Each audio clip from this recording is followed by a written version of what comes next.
You are tuning into Naphtali's new school of thoughts, right here on YouTube.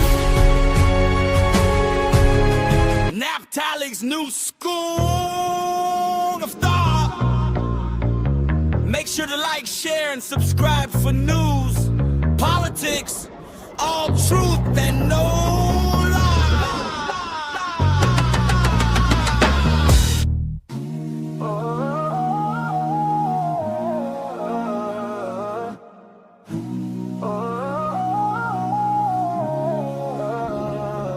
Welcome to Naphtali's new school of thought, where the wisdom is heavy and the knowledge is taught. We're digging through the Bible, science and history, stripping back the veil and solving every mystery. Talking all the truth, so you can step inside the room. We're clearing out the shadows and the intellectual gloom. There's no gatekeeping here, no locks on the door, just a hunger for the facts and a thirst for something more.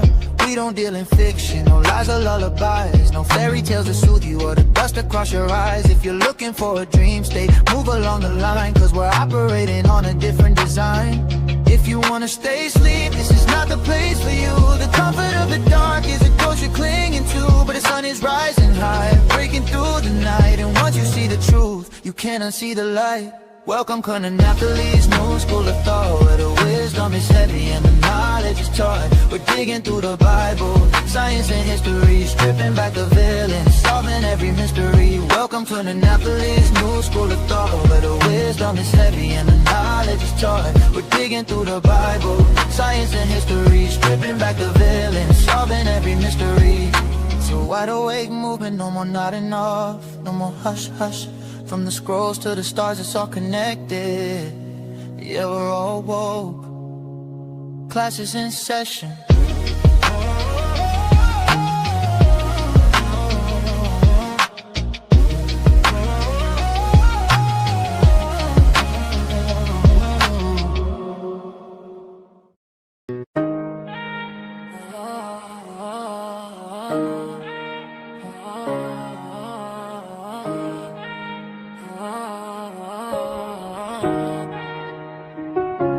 Most High is the greatest.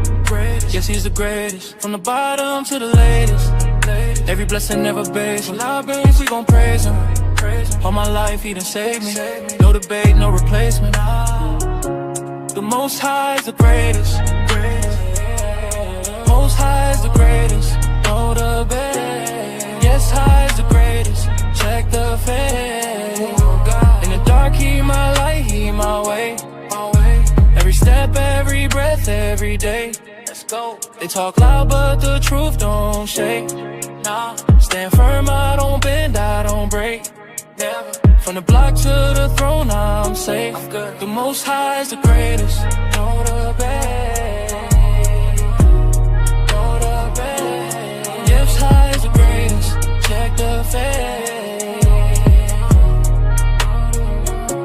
The Most High is the greatest. No debate, no debate. Yes, High is the greatest. Check the fate.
All right, here I am, guys. Sorry about that. Technical difficulties. All right, so most high blessed, guys. It's your girl Naphtali. Thank you all so much for tuning in. And most high blessed, I'd like to say a happy Father's Day to my fathers out there. Just doing a quick sound check. Happy Father's Day to you guys. And thank you all so much for tuning in with me. Sorry about the technical difficulties, but today we're going to have some fun. We are going to get into some really good, interesting topics. We're going to talk about Japheth. Who is Japheth? Where did they come from? Where did we get the idea of Japheth? Have we been taught correctly? Have we been lied to? I come with a new school of thought, and we're going to talk about the importance of. First thing we're going to talk about is the importance of knowing history and understanding history. And that's what I break my my channel about. It's because I want to make sure we understand history, because that's something that we as Black people, we don't really too much know. A lot of us don't study history. So I want to make sure I validate the importance of it and bring out how the Bible is the foundation and how history goes with the Bible and proves the Bible. All right, so let's go ahead and see who we got in the building. So it looks like we got a new member. Corey is a boss. Thank you so much for all right, so I'm still having some technical difficulties, guys. If it looks can you hear me? Place a 1 in the chat. I keep freezing. We had a big storm, so I don't know if that caused any problems with my internet. So hopefully everything runs smooth.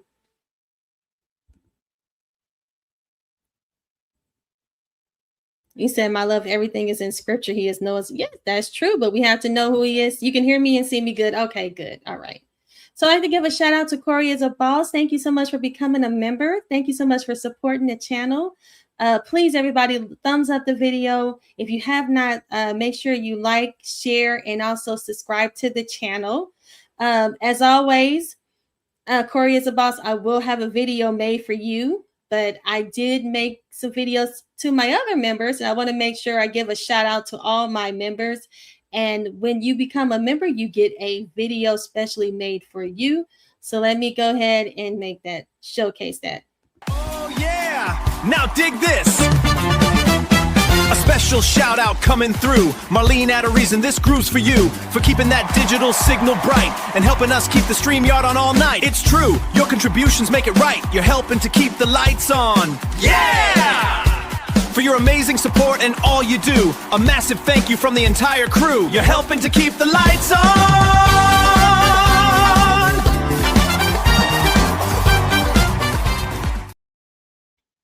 Thank you so much. That's one of my members right there. Thank you so much. Here's my newest member. Big up the one Judah Remesa Ben Israel. Yeah man, blessing and strength. From Naphtali's new school of thoughts we hail. You're solid like the rock, you're not go fail. Thanks for being a contributor. Thanks for being a supporter. Building the vibes here every single day. We say Naphtali school lead the way. Thanks for being a contributor. Thanks for being a supporter. Naphtali's new school of thoughts. Yeah!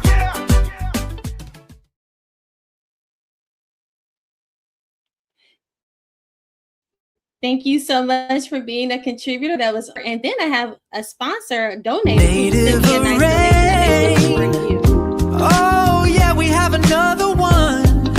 Now dig this. Another special shout out just for you. We're thanking you for keeping the lights on. Your contribution is the truth. Naphtali's new school of thought sends her thanks to you. Yeah, sending our thanks to you.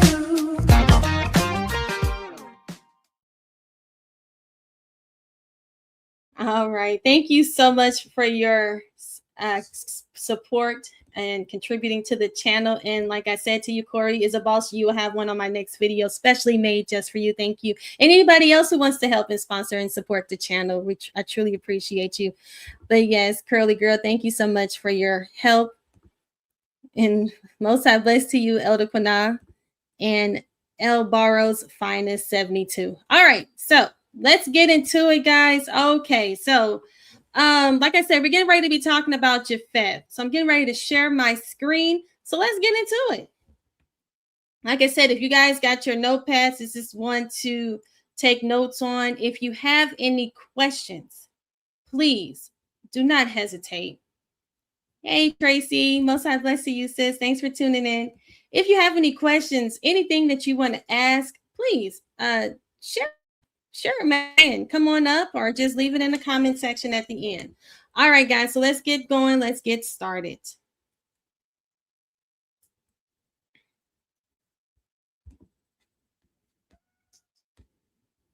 Okay.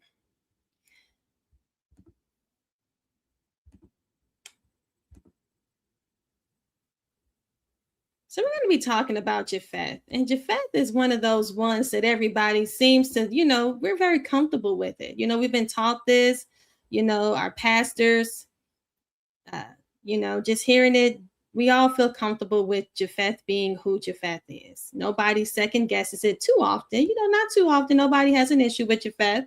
Japheth is where he is. He's who he is. And we're all pretty much comfortable with that. But today I'm going to, rattle the fence a little bit. We're gonna showcase some information and showcase why that's not true, who they say Japheth is. So we're going to talk about the truth and the unveiling of Japheth, wizard secrets, global ancestry, and Egyptian connection? Question. All right. So we all have been lied to. Yes, we all have been lied to. Why am I talking about this? Well, there's a reason why there's something called secret societies. Okay, there's a reason why there's something called secret societies. There's a reason why those exist, because a lot of the information out there has been withheld, not only from us, but from all people. And we're going to investigate why they're lying and what lies have been told and unveil the truth. Okay. Now, I like to say that there is a hidden history that has been obfuscated from us. That's why I'm bringing this new school of thought, because not only myself, but there's a lot of us out here that are trying to bring out this information that has been hidden. And that's why I like to give a shout out to my truth seekers, my independent thinkers, and my independent researchers. Okay. Always to my truth seekers, my independent thinkers, and my independent researchers, because we are the ones who want to study. Why is that? So let's talk about the importance of knowledge and the importance of not being ignorant. See, a lot of people say, why does this stuff matter? Why do we need to understand this? And I want you guys to make sure that you utilize this too with our families, our friends, and just ourselves. Remember, Hosea 4:6, it says, my people are destroyed for lack of knowledge, because thou hast rejected knowledge. So this is a very important scripture, not only to me, but for everyone, because this is why we are destroyed as a people, because we don't have all the information. And when you don't have all the information, it's easy for someone to come in and to program us with false information, correct? Isaiah 5:13, it says, therefore my people are gone into captivity because they have no knowledge. So right here it lets us know that we have gone into captivity because we have no knowledge. That's how important knowledge is. A lot of us we don't have the knowledge and the understanding, and we go into captivity. It also says in 2 Timothy 2:15 to study to show thyself approved unto the Most High. So we need to study. Those of us who are sitting on our hands and thinking that we know it all, that's not how you get to the Most High. He said you need to study to show yourself is approved to the Most High, a workman that needed not to be ashamed, rightly dividing the word of truth. Studying history offers valuable perspectives about human experiences and decision making. By reflecting on the past events, people can gain insights into challenges, opportunities, and strategies that influence historical outcomes. All right, so let's get going.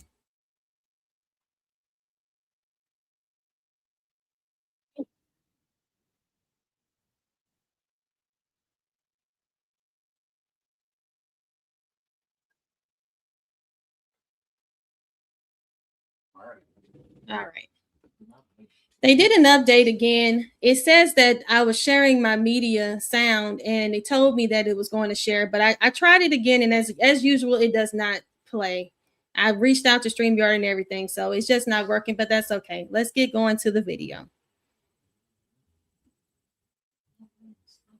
Who is Japheth, the son of Noah, whose legacy would stretch across the world?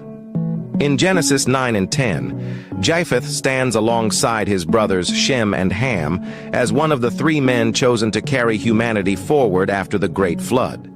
When their father Noah lay uncovered in his tent, Japheth and Shem acted with honor, walking backward to cover him without looking upon his shame. For this act of respect, Noah blessed Japheth, declaring, "May God enlarge Japheth, and may he dwell in the tents of Shem."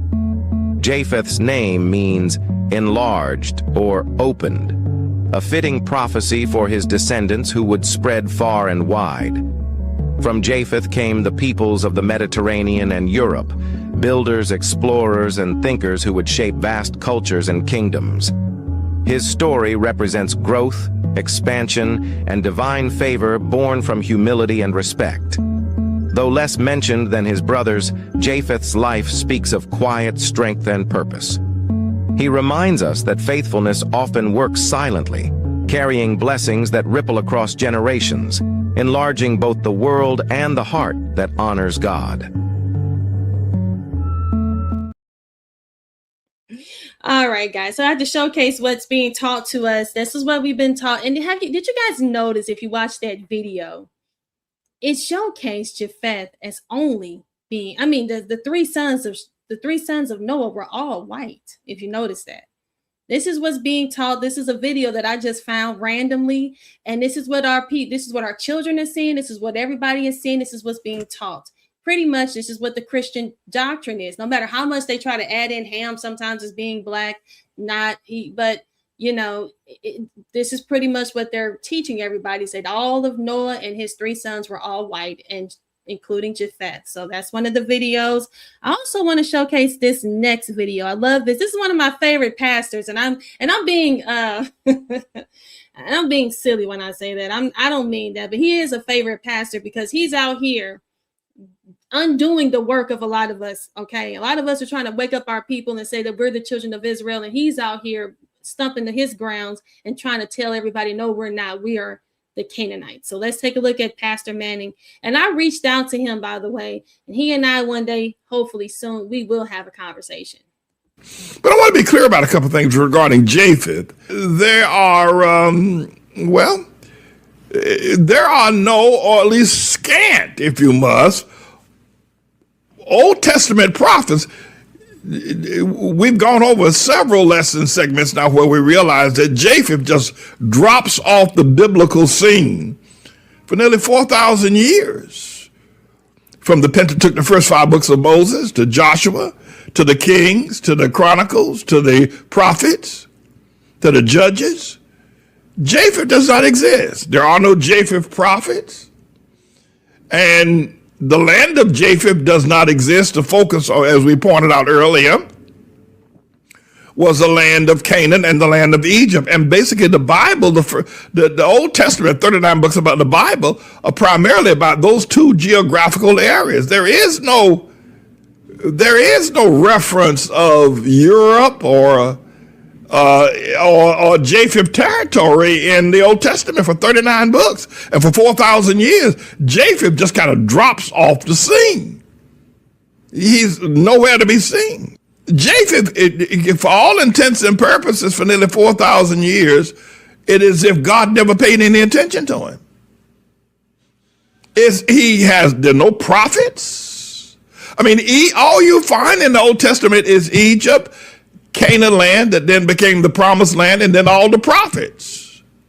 And even when we go up to Assyria, or we go out to Jordan, or go to some of the other regions, those are regions that are occupied by the Muslims or the Ishmaelites or the Esauites, which are Hamites also.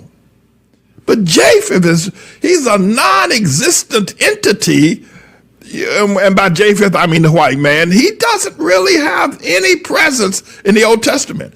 He's like, he just fell off the radar for like 4,000 years. He's not there.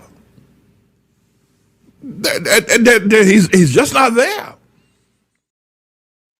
All right. And, Pastor Manning, he brings out some really great points. And this is pretty much what our grandparents, our moms and dads, this is what we've been taught. pretty much what he's been teaching is that, Japheth is the so-called white man and Canaanites are the so-called black people and we were his slaves. And they like to use history to that's why history is important, because they like to utilize history and say that, well, guess what? You went into slavery for 400 years and guess what? That goes right with prophecy. Okay, us going into slavery and also them being a European in Europe and them being Japheth. Okay, case closed, right? Wrong.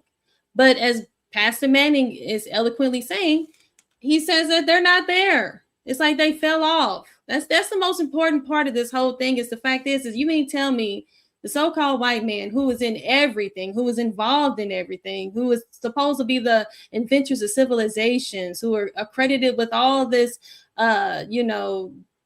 inventions and creations and all this stuff. You mean to tell me and knowledge and history and the architects, and they're not in the Bible?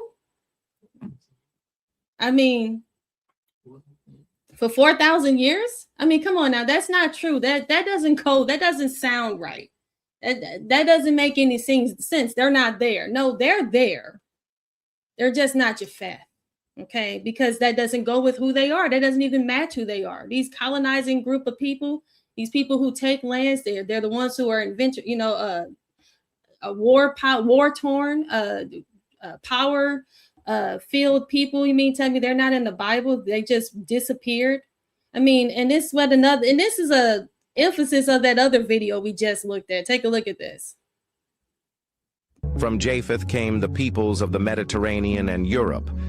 Though less mentioned than his brothers,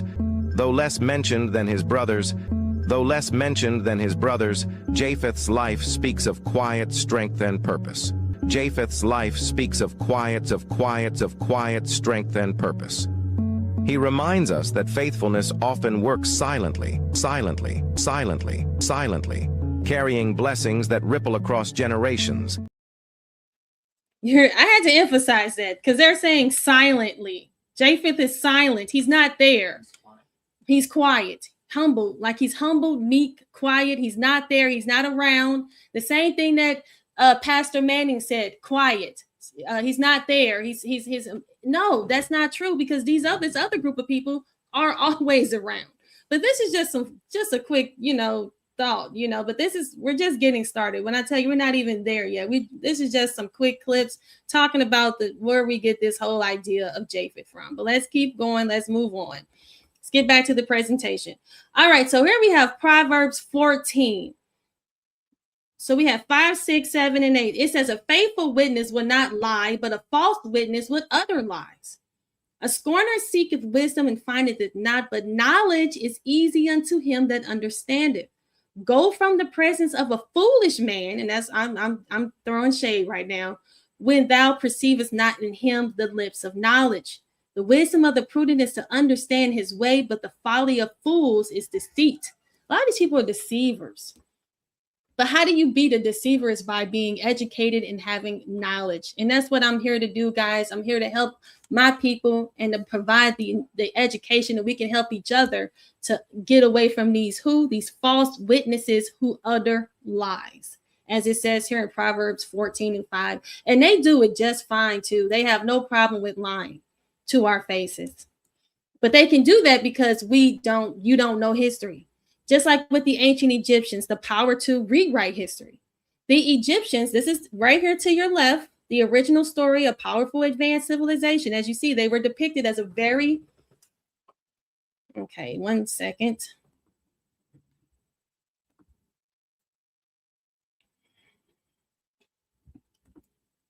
Excuse me, guys. All right, let's try this again. There we go. Now, when we see here, the ancient Egyptians are a heavily melanated group of people, right? So the power to rewrite history, if you don't know history, the people who know it can rewrite it. They can change it. That's why we have to know history. To our left, we see that the Egyptians were a very melanated people. But to our right, the modern day interpretation, they have pretty much lightened or what we call whited them out, right? So I want you guys to feel comfortable with that being whited out, because that's what happened to our good friends Japheth. Okay, that's where I'm building to. If you're thinking it, like, that's where I'm going, and they rewritten history, and we're going to take a look at that. All right, so they did that with the ancient Egyptians. Remember here in Jeremiah 16:19, it says, "O Lord, my strength and my fortress and my refuge, in the day of afflictions, the Gentiles shall come unto thee from the ends of the earth and say, surely our fathers have inherited lies, vanity things wherein there is no profit." What am I talking about? The Gentiles are also being taught incorrectly, or what we call the so-called white man. They also have been taught incorrectly. As much as we look to them to be a knowledgeable group of people, we look at them to be a united group of people, we look at them to understand history, we look at them with a high regard, because we believe in what they say, you know what I'm saying? Because they come off like they're well organized, like they have everything together, as well as unity, and they tell the truth, right? So when you take a look here, I have a screenshot. This is just a quick, just to let you guys in on this. I watched this Piers Morgan show, and on here we have three who are called investigative researchers. That's what they call themselves, and they're going up against this guy right here. His name is Zahi Hawass, and this video is called hiding history of Egypt. Now it says, "I'm not hiding anything. Egyptologist Zahi Hawass grilled on the pyramids by experts." So these three guys right here are going up against Zahi Hawass because they believe that he is being a gatekeeper, and they're up here battling with him because, like it said in the scripture, the Gentiles have inherited lies, and they took it upon themselves to challenge these so-called people in charge because they know that they're lying to them. And like I said to my truth seekers, we as Black people aren't the only ones that's being told lies. Everybody's being told lies. And these people here are taking it upon themselves to challenge. And who is Zahi Hawass? Zahi Hawass is the famed Egyptian archaeologist. He is the head guy over all this stuff. So if people come to you and they say, well, where is all this information at? Well, where is, like people like right now, they want to say that the Egyptians possibly had access to electricity. They want to make these people as if they're more primitive than what they were. That's what the story they want to tell. And so people say, well, where's the light bulbs? Where's this? Where's that? Where's the electric wires? Where's all that? Well, hey, people like your good friend Zahi Hawass, he's been accused. So it says Zahi Hawass, the famed Egyptian archaeologist, let me zoom in for you, has faced controversies, very numerous controversies over the career, primarily concerning his authoritarian management style, alleged conflicts of interest, and vocal clashes with alternative history and or instructive history theorists and other academic institutions. So it says many colleagues have accused Hawass of demanding total control over Egyptian archaeologies. It says critics claim he restricts access to corporations and from researchers from digging sites, blocking publishing permissions, and monopolize media coverage for personal fame. Not only first personal fame, but also just to keep people in the dark. This man blocks people from going, corporations, independent firms, independent, like I said, researchers and thinkers, people like yourself and I, and big corporations are trying to go to these sites and conduct their own investigative research. And this gentleman right here, he stands in the way and he says, hey, you can't come in. And they say, well, we want to take a look at X, Y, and Z, and he blocks them. And those three guys got up there and they challenged him. And this man here is accused of actually selling artifacts on the black market. A lot of them are looking for these tombs. They're coming up with all these different, telling everybody that they were moving these tombs around, building these pyramids certain ways. And they're trying to challenge that and say, hey, they couldn't have built these pyramids like this. Let us come in and take a good look at it. And he comes and he says no. And this man has actually been accused of selling many different artifacts and many different things that are found within these pyramids on the black market. So I just wanted to share with you guys that, hey, we as Black people, we got to start standing up too. And going to do our own investigative research, because it's a lot of people, not only like Zahi Hawass, but there's tons of people out here that are withholding information. Also, we have my guy here, Bishop Nathaniel, and I bring him up because he's another person who talks about identity. He just did a video talking about how they've stolen our identity, and I'm talking about the Israelites. So if people are okay with like I brought up the Egyptians, I'm trying to build something with you guys. If you're okay with the Egyptians being whited out, they did the same thing to the Shemitic people. They whited out Shem, and guess what? They also whited out Japheth. That's where I'm alluding to. And guess what? Also, it says, Ecclesiastes 10:7, I have seen servants upon horses and princes walking as servants upon the earth. What is this scripture talking about? This scripture is talking about the servants of servants. Who were the servants of servants originally? The Canaanites. But guess what? Everything swapped. Now the Canaanites, these servants, are now the kings. They're on the horses. And the servants who were the kings are the ones that are walking. The princes, are the ones that are walking. Okay? Think about it like that. So my theory, not necessarily my theory, but I agree with IUIC on this stance about the people of the islands who are called Oceanic peoples, the Aboriginals, the Melanesians, the Polynesians, all those different people of the islands were the original Japhethites. That's my premise, and I stand with IUIC with that, okay? And I'm going to prove that. Now, a lot of people don't know how to prove it, but I can prove it, and I'm going to show you what happened. Let's get into that. Again, I want to emphasize the power of knowledge. A hypocrite with his mouth destroyeth his neighbor, but through knowledge shall he be delivered. The just will be delivered. So this is why it's important to understand knowledge. Also, look at this. We're going to prove all things and hold fast that which is good. So let's do that. 1 Thessalonians 5:21. And then there's Proverbs 22:6. Guys, this is just a quick little cute video I want you guys to see. But it says, train up a child in the way he should go, and when he is old, he will not depart from it. Now, we are training up our children. This is where it starts. They start with our kids with this. Like I said, they program our kids. And I want you guys to take a look at this video that's coming up. Now it says false information today, lasting impact tomorrow. So just like if you give the children the right information, they will hold on to it. They will absorb it. It happens the same way if you give them the false. And that's why a lot of our people right now are having a hard time waking up, because guess what? A lot of us have been programmed at a very young age. So let's go. Get this video here.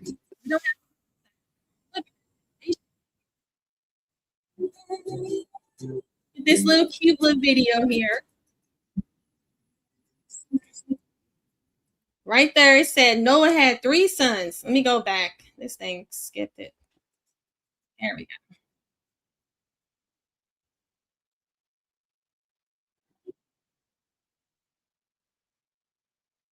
It's not going to have any sound.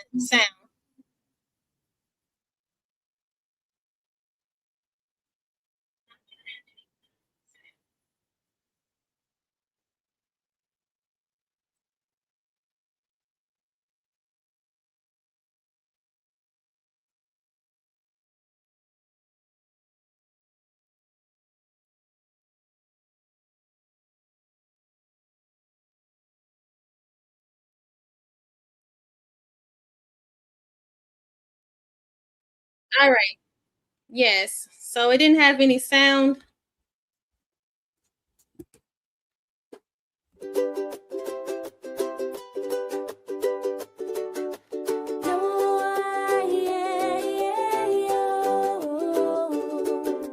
Noah had 3 sons, you know.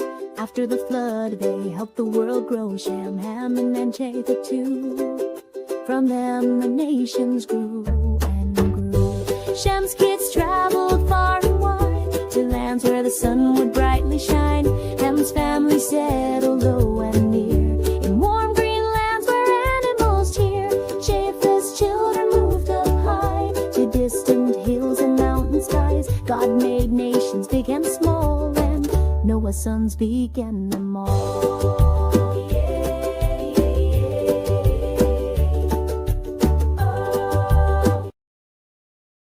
All right, guys. Did you all see that? Like, come on. They made all of them white. They made Noah, Shem, Ham, and Japheth all white. And this was a brand new video. This is what they're bringing out to our children. This is the Christian church. I love how they get up here and they say they're for all people. They love all people. They support all people. Well, how did these three white men create black skinned people? It doesn't work that way. It's actually the opposite. Light can go dark, but dark can go light, right? But anyway, we know what the doctrine is Ham got cursed with dark skin. And even though you guys are going to say, well, that's not even right, Naphtali is Canaan. No, but they teach that it was Ham who got cursed with dark skin. Or you can also say Canaan got cursed with dark skin, and that's where black people came from. And that's exactly what that video is showcasing, because where did the black people, where was it? At least they could have had one son black. I mean, gang, they couldn't even do that. They just, all of a sudden, they just had a multitude of different races. And then I didn't even see an Asian person. I mean, I'm just saying. But anyway, when you guys look at Japheth, this is what you will see. It lets you know from the Britannica, which is a very respected source. This is what they tell us. They say Japheth is Noah's third son, but the older Yahweh's tradition represents him as the second son. They say the oracles of blessing, God enlarged Japheth and let him dwell in the tents of Shem and let Canaan be his slave. Even though that's not true, it says servant, doesn't say the word slave. But that's what they say. Then they say here, displays hostility against Canaan and looks favorably upon Japheth, but it's not easy to interpret clearly. Dwell in the tents is usually understood to mean have friendly intercourse with. The passage thus indicating friendly relations. So right here, people think dwelling in the tents of Shem means that they lived with Shem, but this is saying that they just were friendly towards each other. It was cool with Shem. But that doesn't necessarily mean that they were actually in Shem's land. They were in Shem's lot. But the thing is, this is what we see. Those were the videos that we were taught. Let's keep going. Now, Genesis 10 lets us know that Noah had 3 sons. This is what we see. We see Japheth, who's white. You know, Ham is black, and Shem is what they call olive skin, whatever that's supposed to mean. And they tell us Japheth is Europe and Asia, Ham is Africa, and Shem is the Middle East and Arabia. Where did we get this from? Now, of course, people say, well, we look at scripture. But actually, this whole table, this Japheth, Ham, and Shem, originated with this gentleman right here. A lot of us aren't familiar with this guy, but this is a big person here. Isidore of Seville, okay? He is a 7th century Hispano-Roman bishop, scholar, and theologian. He is the one. In his encyclopedia work, Etymology, he's the one that built this map. This is what the map looked like before we got the world map. But at the top, it's Asia, which he put as Shem. Now look at the name here. He put Europa as Japheth, and Africa, the whole continent of Africa, is Ham. Now, mind you, he's the one that came up with this. Nowhere in the Bible does it say any of this, but this is where he designated these locations. And we're going to review scripture, and we're also going to review history to see how correct he is. But right here, it tells us Europa. Now, those of you that follow me and know when I talk about Europa, we all know who Europa is, but we're going to get into who Europa is and why it says Europa. It doesn't say Europe. And this was back in 560 to 636 AD. So this is pretty historical here, guys. We're going really far back in time. And this is the origin. This is where everybody has been indoctrinated with this Asia being Shem, Europa being Japheth, and Africa being Ham. All right. So this is coming from Isidore of Seville. Again, let's zoom in here. This is from the Britannica. It tells us that he is a Canaanite. He was a Spanish theologian, archbishop, and encyclopedist, and the last of the Western Latin fathers. His etymologies and encyclopedia of human and divine subjects was one of the chief landmarks in glossography and was for many centuries one of the most important reference books, and it still is. This information has been passed down and has survived for hundreds to thousands of years, almost thousands of years. All right, so let's go. Noah's blessing. So right here, it says that God shall enlarge Japheth and he shall dwell in the tents of Shem. Some interpreters see this phrase as enlarged Japheth as reflecting the wide geographic spread of Japheth's descendants across Europe and Northern Asia, though the verse itself does not mention the north. Where did this north come from? That's not where nothing's talking about the north. But everybody says, when they do say north, they say, oh, well, we're talking about north to Israel. That's what they say, okay? And they list all the common historical identifications with Gomer, Magog. They say that, they put these, the Sumerians, the Scythians, the Medes, the Greeks, the Anatolians. So we're just reviewing their information. And they're just saying the reason why we say north is not that they went all the way up north to Europe. It just means the north of Israel, okay? That's what their excuse is. So again, let's review what scripture says. So let me go back. So right here in the blue letter, it tells us, we zoom in. Let's look at his sons. Let's look at a couple of his sons. So right here we see that, so we got Medes. He is located where? North of Israel. They're alluding to that. It doesn't say that, but they're letting us know north of Israel. Remember, that's what it's about, north of Israel. So we see Meshach is north of Israel. We see here Tubal. It says Asia Minor. Then we see here Javan. Now there's a location that's prominent right in our face, Greece. And then we see Madai, which is also where they say is the Middle Land. So that could be interpreted as the Middle East. But one place that doesn't need to be interpreted is Greece. And this is one of the things that people feel very confident about Japheth being in Greece, being in Greece, because Javan is Greece. And guess what? There was a location of Greece. All right. So let's keep going. Oh, let me go forward. So also we have Josephus. So a lot of people like to quote Josephus, and he talks about where Japheth was located. And we know that it says the mountains of Taurus and Amanus, which is where that's located in the Middle East, what we would consider to be Turkey. So we don't have to go into all of that, but I'm making sure I address their sources because I'm getting ready to debunk them. All right, so let's keep going. And not necessarily debunk them, but we're going to elaborate a little bit more on it. I want to make sure I make myself clear. So right here, we see Turkey is Asia Minor.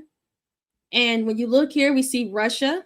All these people live in these locations. And guess what? The Bible speaks of these locations. And this is where Japheth was said to have lived. When we look at this map here that I had drafted out, it tells us that Tiras, Gomer, Magog, all of them are pretty much next to where we say Europe is. So, you're like, okay, well, what's the point? Well, let's get into that right now. So let's talk about the historical timeline of Greece. So Greece has a historical timeline. There's many different people that inhabited Greece. What do I mean by that? Let's start here with the Pelasgians. The Pelasgians are the pre-Hellenic inhabitants. This is the most important part of this whole presentation. Why is that? Because they are the earliest known inhabitants of Greece. Ancient writers remember them as a people who lived in the land before the rise of the who? The Hellenists. Early Hellenists came in later. Then you have the Archaic Greeks, and then you have the classical Greeks, and then you have the Hellenistic Greeks. What am I talking about? The most important part of this whole thing is that there is a group of people called the Pelasgians who were not a part of the Hellenist Greeks. They were a completely separate group of people. All right. So what am I saying? There's two different groups of people that resided in Greece. There's an Aboriginal group of people that lived there, and then later on came in another group of people who we all are familiar with, and those are everybody likes to talk about the the famous ones. Excuse me, guys. The most famous ones, Herodotus and all the different and we're going to get into them. Alexander the Great. Those people came in far later. So there was a group of people that were there before them. So let's talk more about them. So who were the Pelasgians? The prehistoric people of Greece. So the Pelasgians was an ancient Greek primarily referred to the indigenous population of Greece before the Hellenic era. All right? This is an indigenous population of people. So if we go based off of what the Bible says this land was given to who? Japheth. So Japheth would be the indigenous population. Japheth would be the Pelasgians. This next group of people are not Pelasgians, meaning they are somebody else. And we're going to talk about who they are, but I want to build my case with you guys. The Pelasgians were an indigenous group of people, and based off of the Bible, that group of people would be Japheth, correct? Now, it says it's primarily referred to the indigenous population of Greece before the Hellenic era. According to the historian Peter Green, this broad designation suggests a diverse and ancient group that predated and possibly influenced early Greek culture. It says a lack of conclusive archaeological evidence and ambiguous historical records in antiquity obscures the origins and the identity. So they don't have the origins or the identity. See how that just all of it, that's what I'm talking about when it comes to history. That's why you got to know it, because they can just say, we don't know what happened. It just, we don't have it. They disappeared. What that means is these people have been erased. Okay. But the Most High, being who he is, he preserved enough for us to be able to understand, right? So it says the ancient world, with its myriad cultures and mysterious past, has long captivated the imagination of historians and archaeologists alike. Among the many enigmatic groups that pepper the landscape of antiquity, few are as intriguing and elusive as the Pelasgians. Their story is woven into the very fabric of Greek history, emerging as a shadowy precursor to the luminous dawn of the classical Greek civilization. So the people who we review as the Greeks were not the original Greeks. There was a people that were there before, right? Now they gave them the name Pelasgian, but they were the real true Greeks. I know that sounds confusing, but we're just getting started, guys. Bear with me. It's confusing because it's supposed to be. So let's keep going. So let's look here. So here we have the Encyclopedia Britannica. The Pelagi is what that's what their short term is. So what does it say here from the Britannica, which is again a reputable source? They say the people who occupied Greece before the 12th century BC, the name was used only by ancient Greeks. The Pelagi were mentioned as a specific people by several Greek authors. Now this is who they're saying: Homer, Herodotus, and the Thucydides, and were said to have inhabited various areas such as Thrace, Argos, Crete. And they said in the 5th century BC, the surviving villages apparently preserved a common non-Greek language. So they had a different language. He said, well, how are they the Greeks if they speak a non-Greek language? What they mean by that is this so-called language that they're speaking right now, it's not Greek. It's actually Phoenician. And we're going to talk about that in just a second. The non-Greek language that the original Greeks were speaking is not the language that these so-called Greeks, it's confusing. I'm trying to break it down, but let's keep going. The Pelasgians were the enigmatic pre-Hellenic peoples of Greece, considered the earliest inhabitants of the Asian regions, whose origins, language, and culture remains largely mysterious. There goes that word mysterious again. They said that they were in these different locations right here. So they were in Anatolia. They were all throughout this location too. And the Pelasgians' language is largely unknown. They say ancient writers, including Herodotus, described it as a barbarian tongue. So there they go with that barbaric.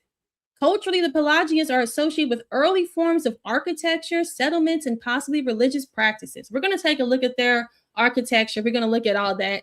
But right now, what we're trying to do is we're trying to let you guys know, it says the Pelasgians are intertwined with Greek mythology. So you see how these people became intertwined with the so-called Greek mythology. But when you guys really take a look at Greek mythology, it speaks of the Phoenicians. I don't even have time to, I didn't even want to bring that up like that because it's so much that it's just crazy that when you look at the Greek mythology, their story starts with the Canaanites. That's because what they did was they hid themselves under the title of Greek, but they kept the title Phoenician. It's weird, but it's the way that, hey, that's why we're bringing the truth out, because to know the truth is to be made free. Correct? All right. So it says, while much of the Pelasgians remain speculative, they are considered a pre-Hellenic foundation upon which later Greek civilization was built. So there was a group of people there. This is my point. There was a group of people there before the so-called Hellenized Greeks. And who were the Hellenized Greeks? People like your, Homer, Herodotus, and, our favorite one, the most historical one out of everybody likes to quote all the time, is Alexander the Great. He came far later. He's a whole different type of people. But that's who you think of when you think of the Greeks, are people like Alexander the Great. He is the most Grecian out of everybody. Everybody, I was watching these Christians talk and it was like, yeah, Alexander the Great, who was a Greek. They always like to bring him up. No, he's a Hellenized Greek. He wasn't the indigenous original people of Greece, which were the Pelasgians. That's what you tell these so-called Christians, okay, who trying to prove themselves to be Japheth. But we're just starting to get the water boiling, right? So let's take a look at the Ohio State University Department of Linguistics. Okay, so the Pelagia, again, they say that they have no records of the name Pelasgian for the oldest known population of Greece. So they're telling us they don't have any record, no known record. But they say, Crow states over 10 historical books discuss the Pelasgians in various ways as conquerors, allies of the Athenians, but do not list their ancestors. But do note that the Pelasgians possessed in some cities drove dwellings, reclaimed the forms of language they brought with them from afar around the place they now inhabit. They say the Pelasgians were the enigmatic pre-Hellenic people of Greece, considered the earliest inhabitants of the Asian region. Their origins, language, and culture remains, again, largely mysterious. There it is again. They say the Pelasgians' language was different than Greek. It says the Hellenic work generations for the Pelasgians. They have invented names of gods, women born free of corets from Egyptian women, customs from Egypt. So they're letting us know that they have been around the Egyptians. They've been around these so-called Hellenized Greeks.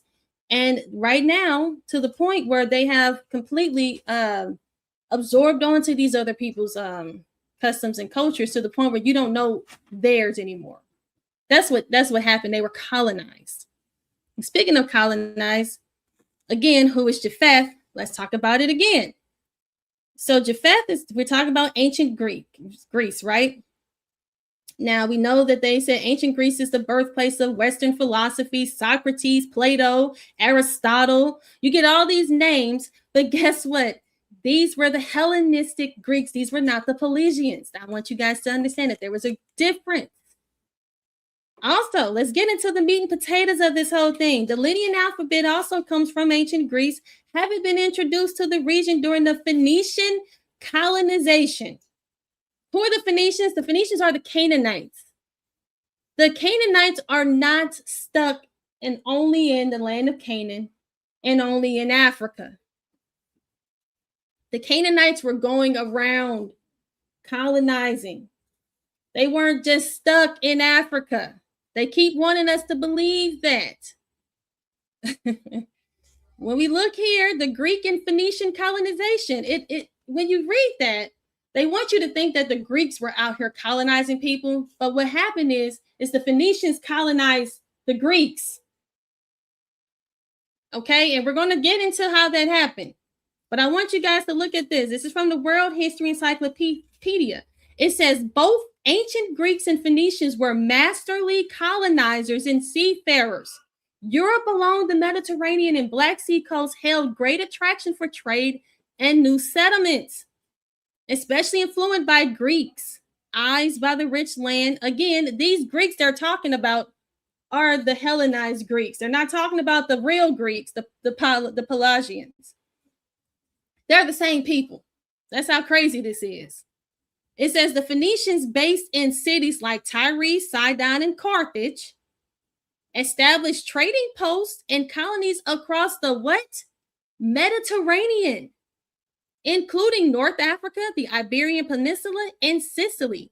They focused on trade networks, purple dyes, metals, and luxury goods. So everybody who wants you to think that these people are out here with grass skirts on and living in mud huts, that does not go with history. And guess what? We're going to look at the Bible too and prove to you how it doesn't even go with the Bible.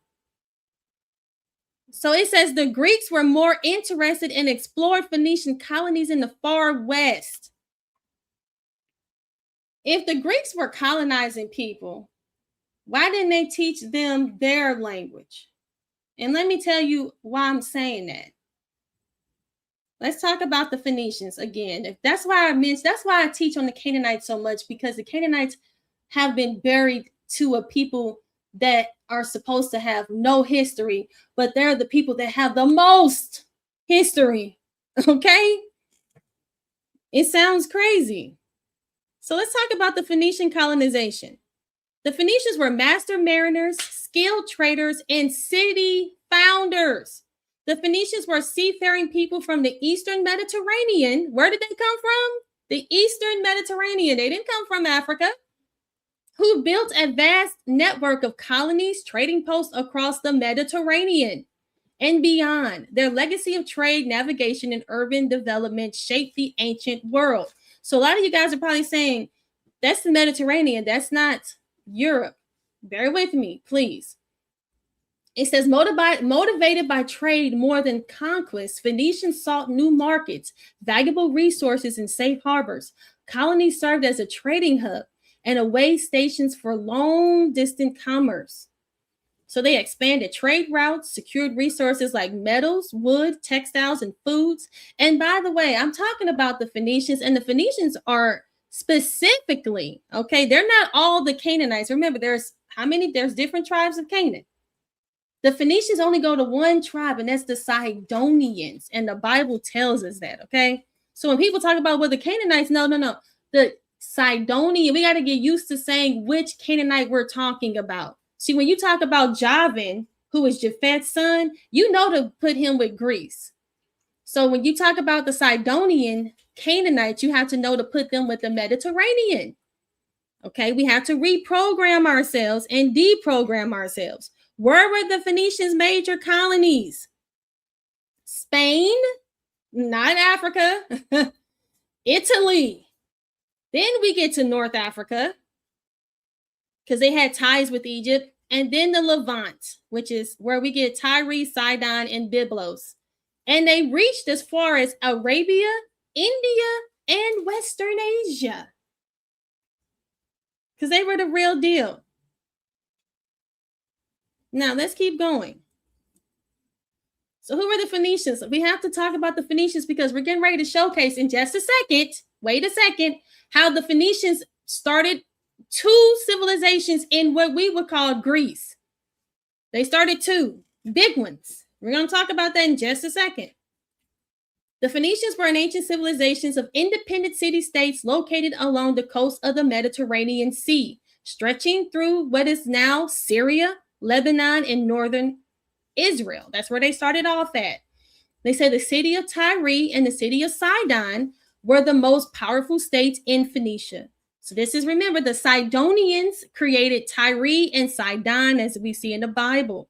It says the Phoenician city-states began to take form in 3200 BCE and were firmly established by 2750 BCE.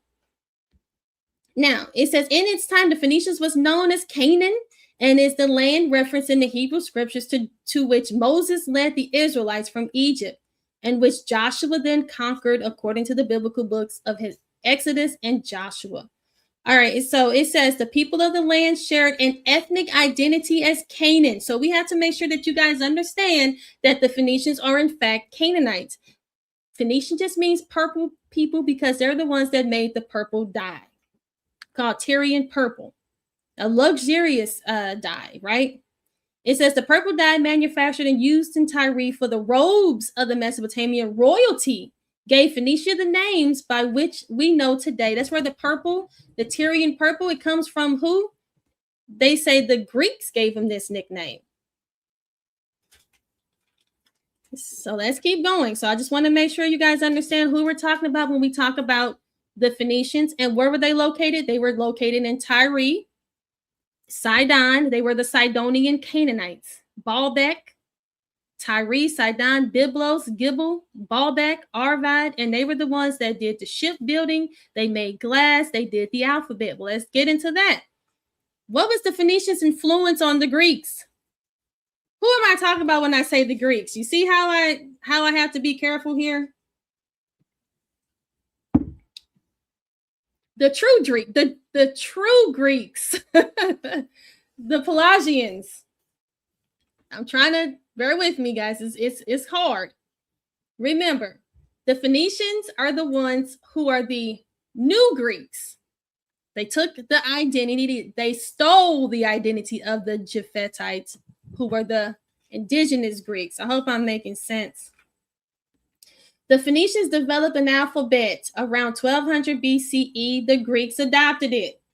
So everybody talks about they can read Greek, they can read Latin, they can read all these different languages. They're all Canaanite.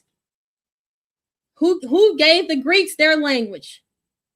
The alpha, beta, gamma, delta, all of that came from the Phoenicians, the Canaanites. They are the ones who inspired them. Phoenicians were the great sailors at their time. They influenced the Greeks in advanced shipbuilding. So they're the ones who taught them how to ship build. The Phoenicians taught them. And this is where the Phoenicians were. They were traveling all around where? Europe, Italy, Greece, Egypt, North Africa. Now, these are some names here that I want you guys to look at. The religion of the who? The Greeks. Their religion. And the mythological. So what is that? The Greek mythology. Remember I told you guys that Greek mythology goes back to who? The Phoenician Canaanites. So who do they have here? Cadmus. He is a Phoenician that's said to have brought writing to Greece and founded Thebes. We all know what Thebes is. And whose name do we see here? Europa, a Phoenician princess whose name became the origin of Europe.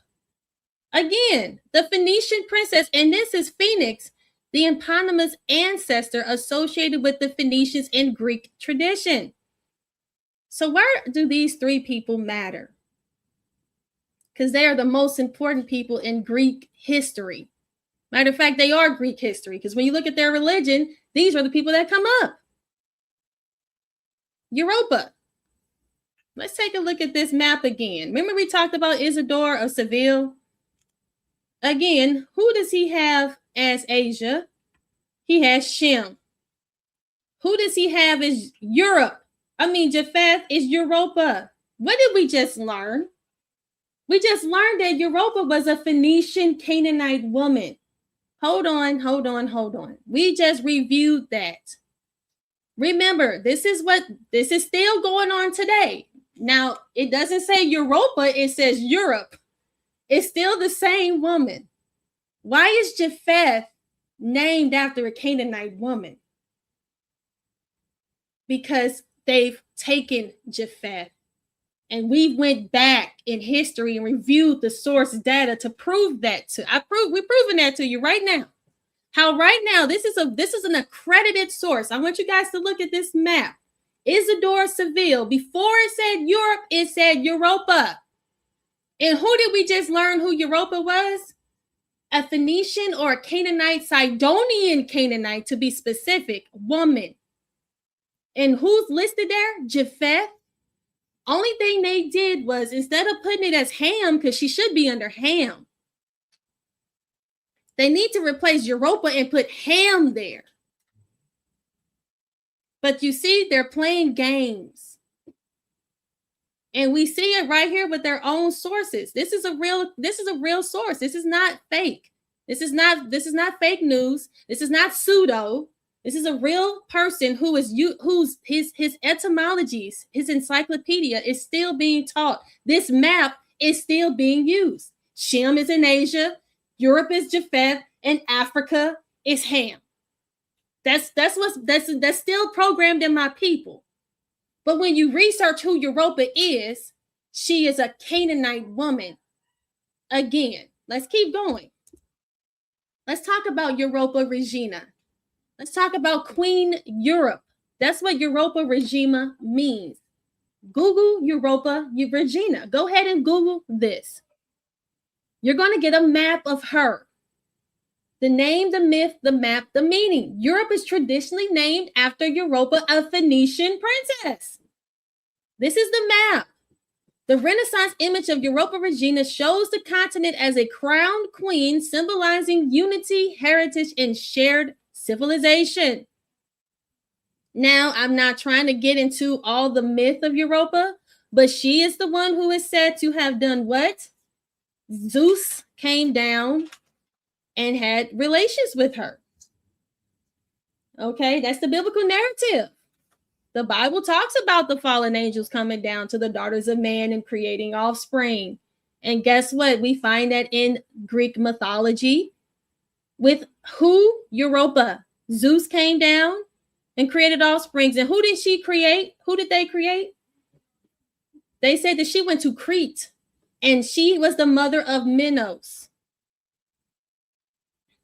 Look at this map. This is what the map looks like. When you take your time and you Google it, you're going to see that Europa, the Phoenician, the Canaanite woman, she has Scandinavia, she has British, she has France, she has Germany, she has Italy, and she has Eastern Europe on her.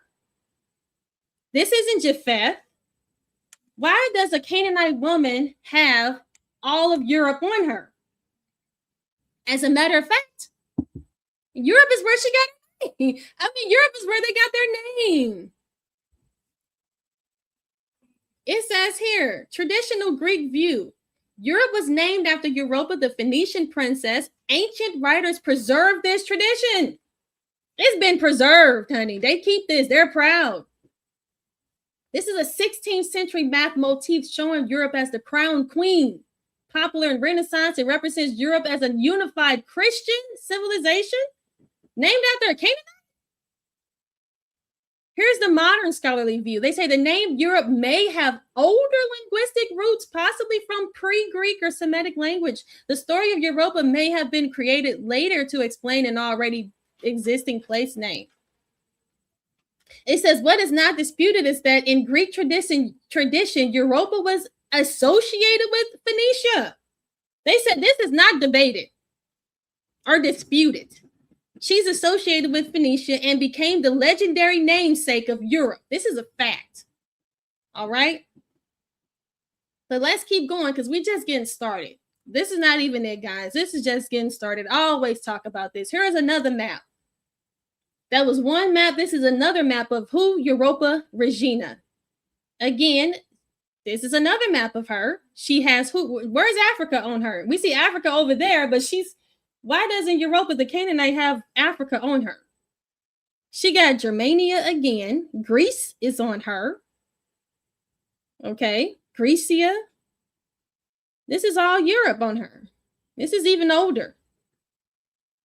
The other one had modern names, but we see Germania. We see Greece on there that I can make out. I can't understand what this says. I don't know. It's a different language, but this is a different map. And this is the Queen of Europe, again, the Europa Regina. If you guys Google it, it tells you the heart is France, the regalia is a power symbol, the gown is central and eastern Europe, and her feet are Greece and Italy. So her crown is Spain, her heart is France. The regalia is a powerful symbol. I guess that's what she's holding in her hand. Or they got the scepter. And then they got the gown. It's Central and Eastern Europe, and it's the feet, Greece and Italy. There she is. Again, the Europa Regina. And here we have her again. But this time she's melanated. Because that makes more sense. She was melanated. The people there were melanated before. And we're going to take a look at her children. Remember, she had children. If you want to believe that she had children with Zeus or not, I don't care. That's not my point. My point is that she's the mother of Europe, who is a Canaanite woman. And we have them making paintings and drawings and showcasing their love and they still keeping her name. Only people that are in the dark about this information is us. And maybe their people too. They don't know this. Not too many. Here's another one here. There she is. It says, this famous map shows Europe as a queen holding a scepter and an orb, symbols of royal power and unity. So this is unity. This was created in 1550. Here's another one of Europa. They say this reflects the Renaissance idea of unified Christian Europe. Unified Christian Europe using a Canaanite woman? Guys, go ahead and just research Europa Regina. Have fun with that. That's some notes you got to take. And leave me a comment and tell me how you feel about that. Let's go. So let's move on. So let's hear, you guys see me use, if you follow my channel, you know I talk about Europa. I utilize this source, the Britannica right here. It tells us in Greek mythology, the daughter of either Phoenix of Algenor, the king of Phoenicia, king of Canaan. She's the beauty of Europa, inspired love Zeus, who approached her in the form of a white bull and carried her away to Crete. So what? So we have a Phoenician Canaanite woman who went to Crete, and she had 3 sons, and one of her sons' name is Minos. We don't have to talk about the other part. Let's just talk about what we know as fact. It's that Europa was a woman who went to Crete, which is where? In Greece. And she had 3 sons, and one of the most notable sons is Minos, who established Crete. Everybody who knows where Crete is knows that Crete is a very prominent civilization or city within where? Greece. The Canaanites came in. Crete. Who established Crete? Minos, who was by who? A Canaanite woman. That's not up for debate. They say it's the island of Greece, but they don't tell you that it was colonized by a Canaanite man, right? They'll tell you that it's Greek. See, that's what happened. Right here, we see that her father was a king of Phoenicia, which is where in Tyre.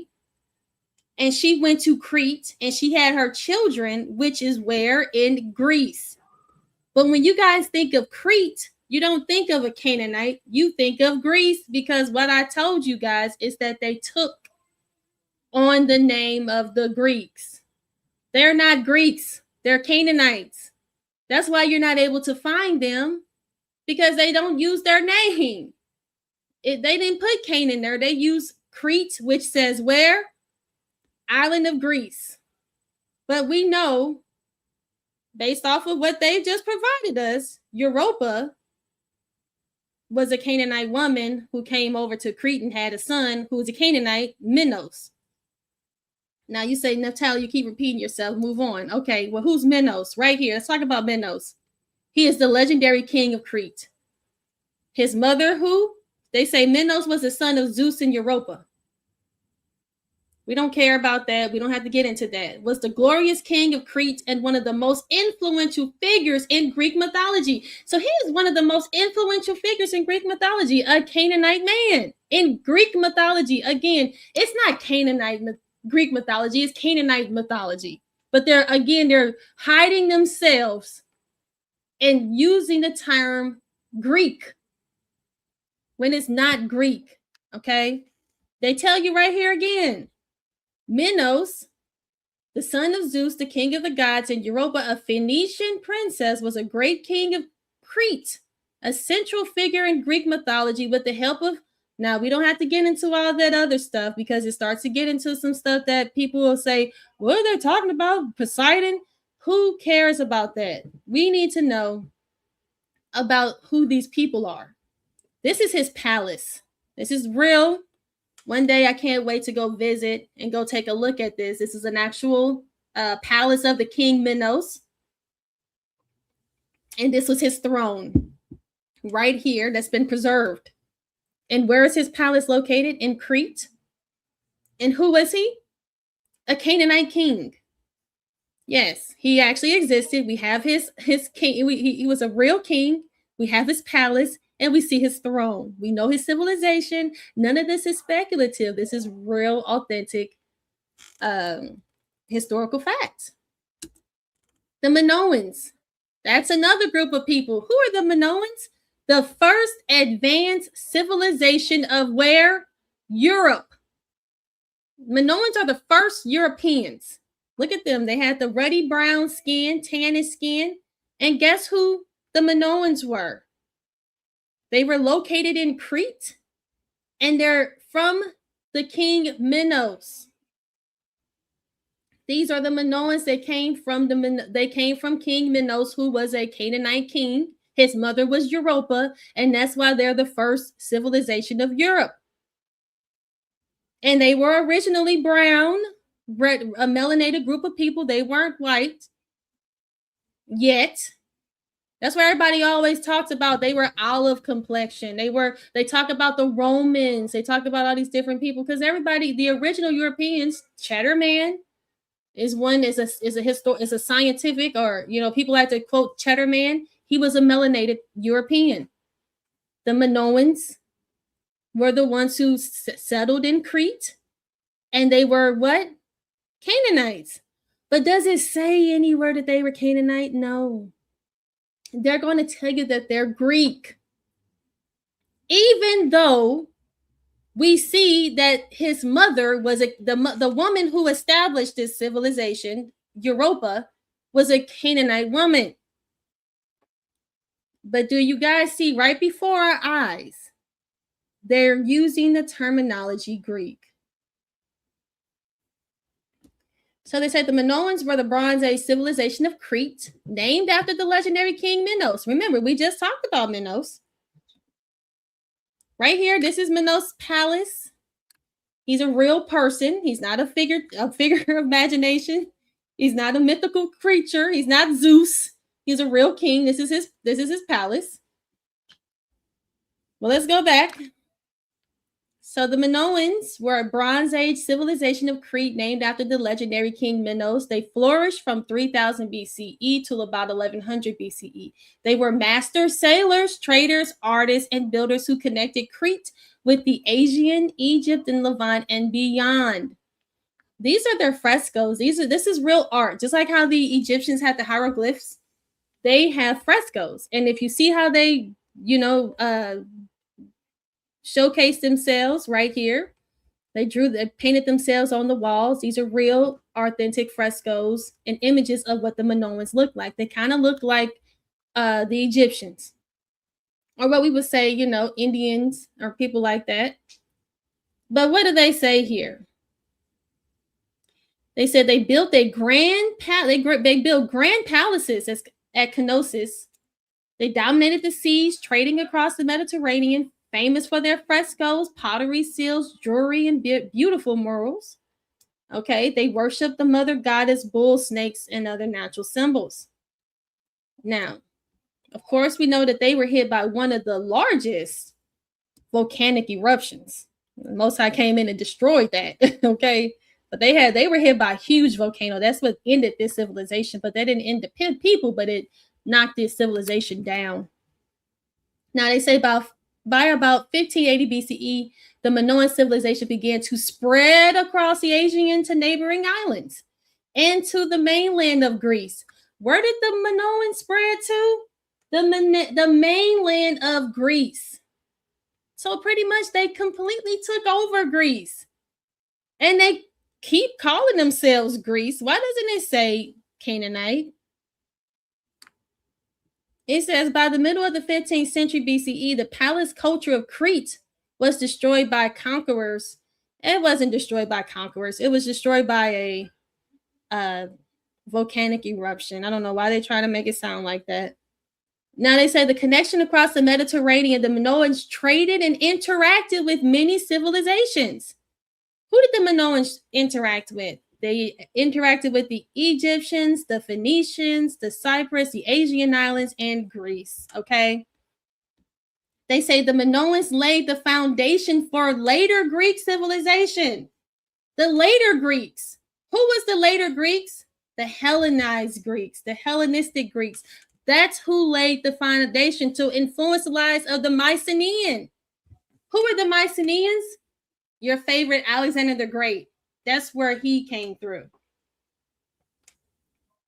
And this is a reconstruction of the palace of Knossos. Now, mind you, like I said, it was a big volcanic eruption that tore down. So a lot of that's not there anymore. But a lot of this, they had multiple story buildings. Okay. These were not any primitive people. They had 3-4 story buildings. Okay. Now, the Minoans, like they said, were traders with Egyptians. And guess what? This is them on the Egyptian walls. These are the Minoans on the walls of the Egyptians. This is how much they want to make us feel like these people had no influence, like nobody really was getting around, like there's no history. But the Minoans were in Egypt, and we had them on the walls of the Egyptians. This is an actual fresco or an Egyptian this is a fresco of the Minoans right here, tribute bearers in Egyptian tombs. So these are them on the Egyptian tombs. And this is them right here, again, on Keef 2. He was their visitors, and they were trading with the Egyptians, okay? So they want to sit around. People want to tell you anything different. And when you think of Crete, no one thinks of Canaanite. And that's done by design. All right, so let's keep going. Now let's talk about Thebes. Everybody knows that when you hear Thebes, you think of Greece. What does it say here? They say Thebes is the central Greece, modern Greek. The city lies northwest of Athens, and one of the chief cities and powers of ancient Greece. So remember, we looked at the first one, which was what? Minoan civilization. And now we look at the second largest civilization of Greece is Thebes. Who do they say created it? They said it is said to have been originally by the Etruscans under the leadership of Origins. Thebes is called Orgigion by classical poets, but Greek attributes the founding of the ancient citadel. Now it says Cadmea to the brother of who? Europa. Cadmus was aided by now this is the tale of how Cadmea got the land of Greece. Now we don't have to go into all of that because it's going to get into some mythology, but this is what's important. Cadmea, who was the brother of Europa. Okay, let's go over here again. Thebes in Greece. Thebes is known in the town of central Greece. Okay, that's what's important. So we know that Greece. And then where does it say? In mythology, the city was founded by Cadmos, the son of Agenor, brother of who? There she is again, Europa. Yes, an ancestor of Oedipus. Now, What is the big deal? Remember, Europa was the one who came in, and she and her son founded Crete, Canaanite woman. Now here we have Cadmus, her brother, a Canaanite man who came in and founded the largest city in Greece, which is what? Thebes. And they tell us that it was Europa, brother, Cadmus. But they don't tell you that it's Phoenicia or Canaanite. They use the word Greece. And that's on purpose, ladies and gentlemen. But these weren't Grecians. Technically, I guess they're Grecians because they're in Greece, but they're Canaanites who colonized these locations. You guys following me? So what's the big deal about Cadmus? Here he is. Cadmus in Greek mythology is the founder of Thebes, one of the cities of ancient Greece. Cadmus was the son of Agenor, the king of Phoenicia. Agenor was the son of Tyre. Again, Phoenicia, Canaanite. And it was founded by who? Cadmus, who was a Canaanite, not a Greek. He was in Greece. So that's what happened to Japheth. That's what I'm trying to tell you guys. These Canaanites came in. We know for a fact that they established what?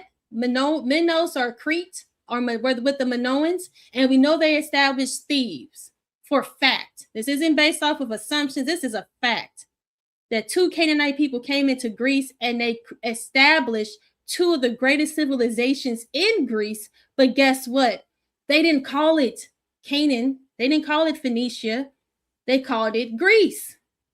And that's why you see on these maps, these Canaanites are taking on Japheth's identity. And they did this on purpose because there's a hidden history that's been obfuscated from us. Here we go again. Cadmus. This is from the World History Encyclopedia. They say Cadmus also was an ancient hero of Greek mythology and the founder of Thebes.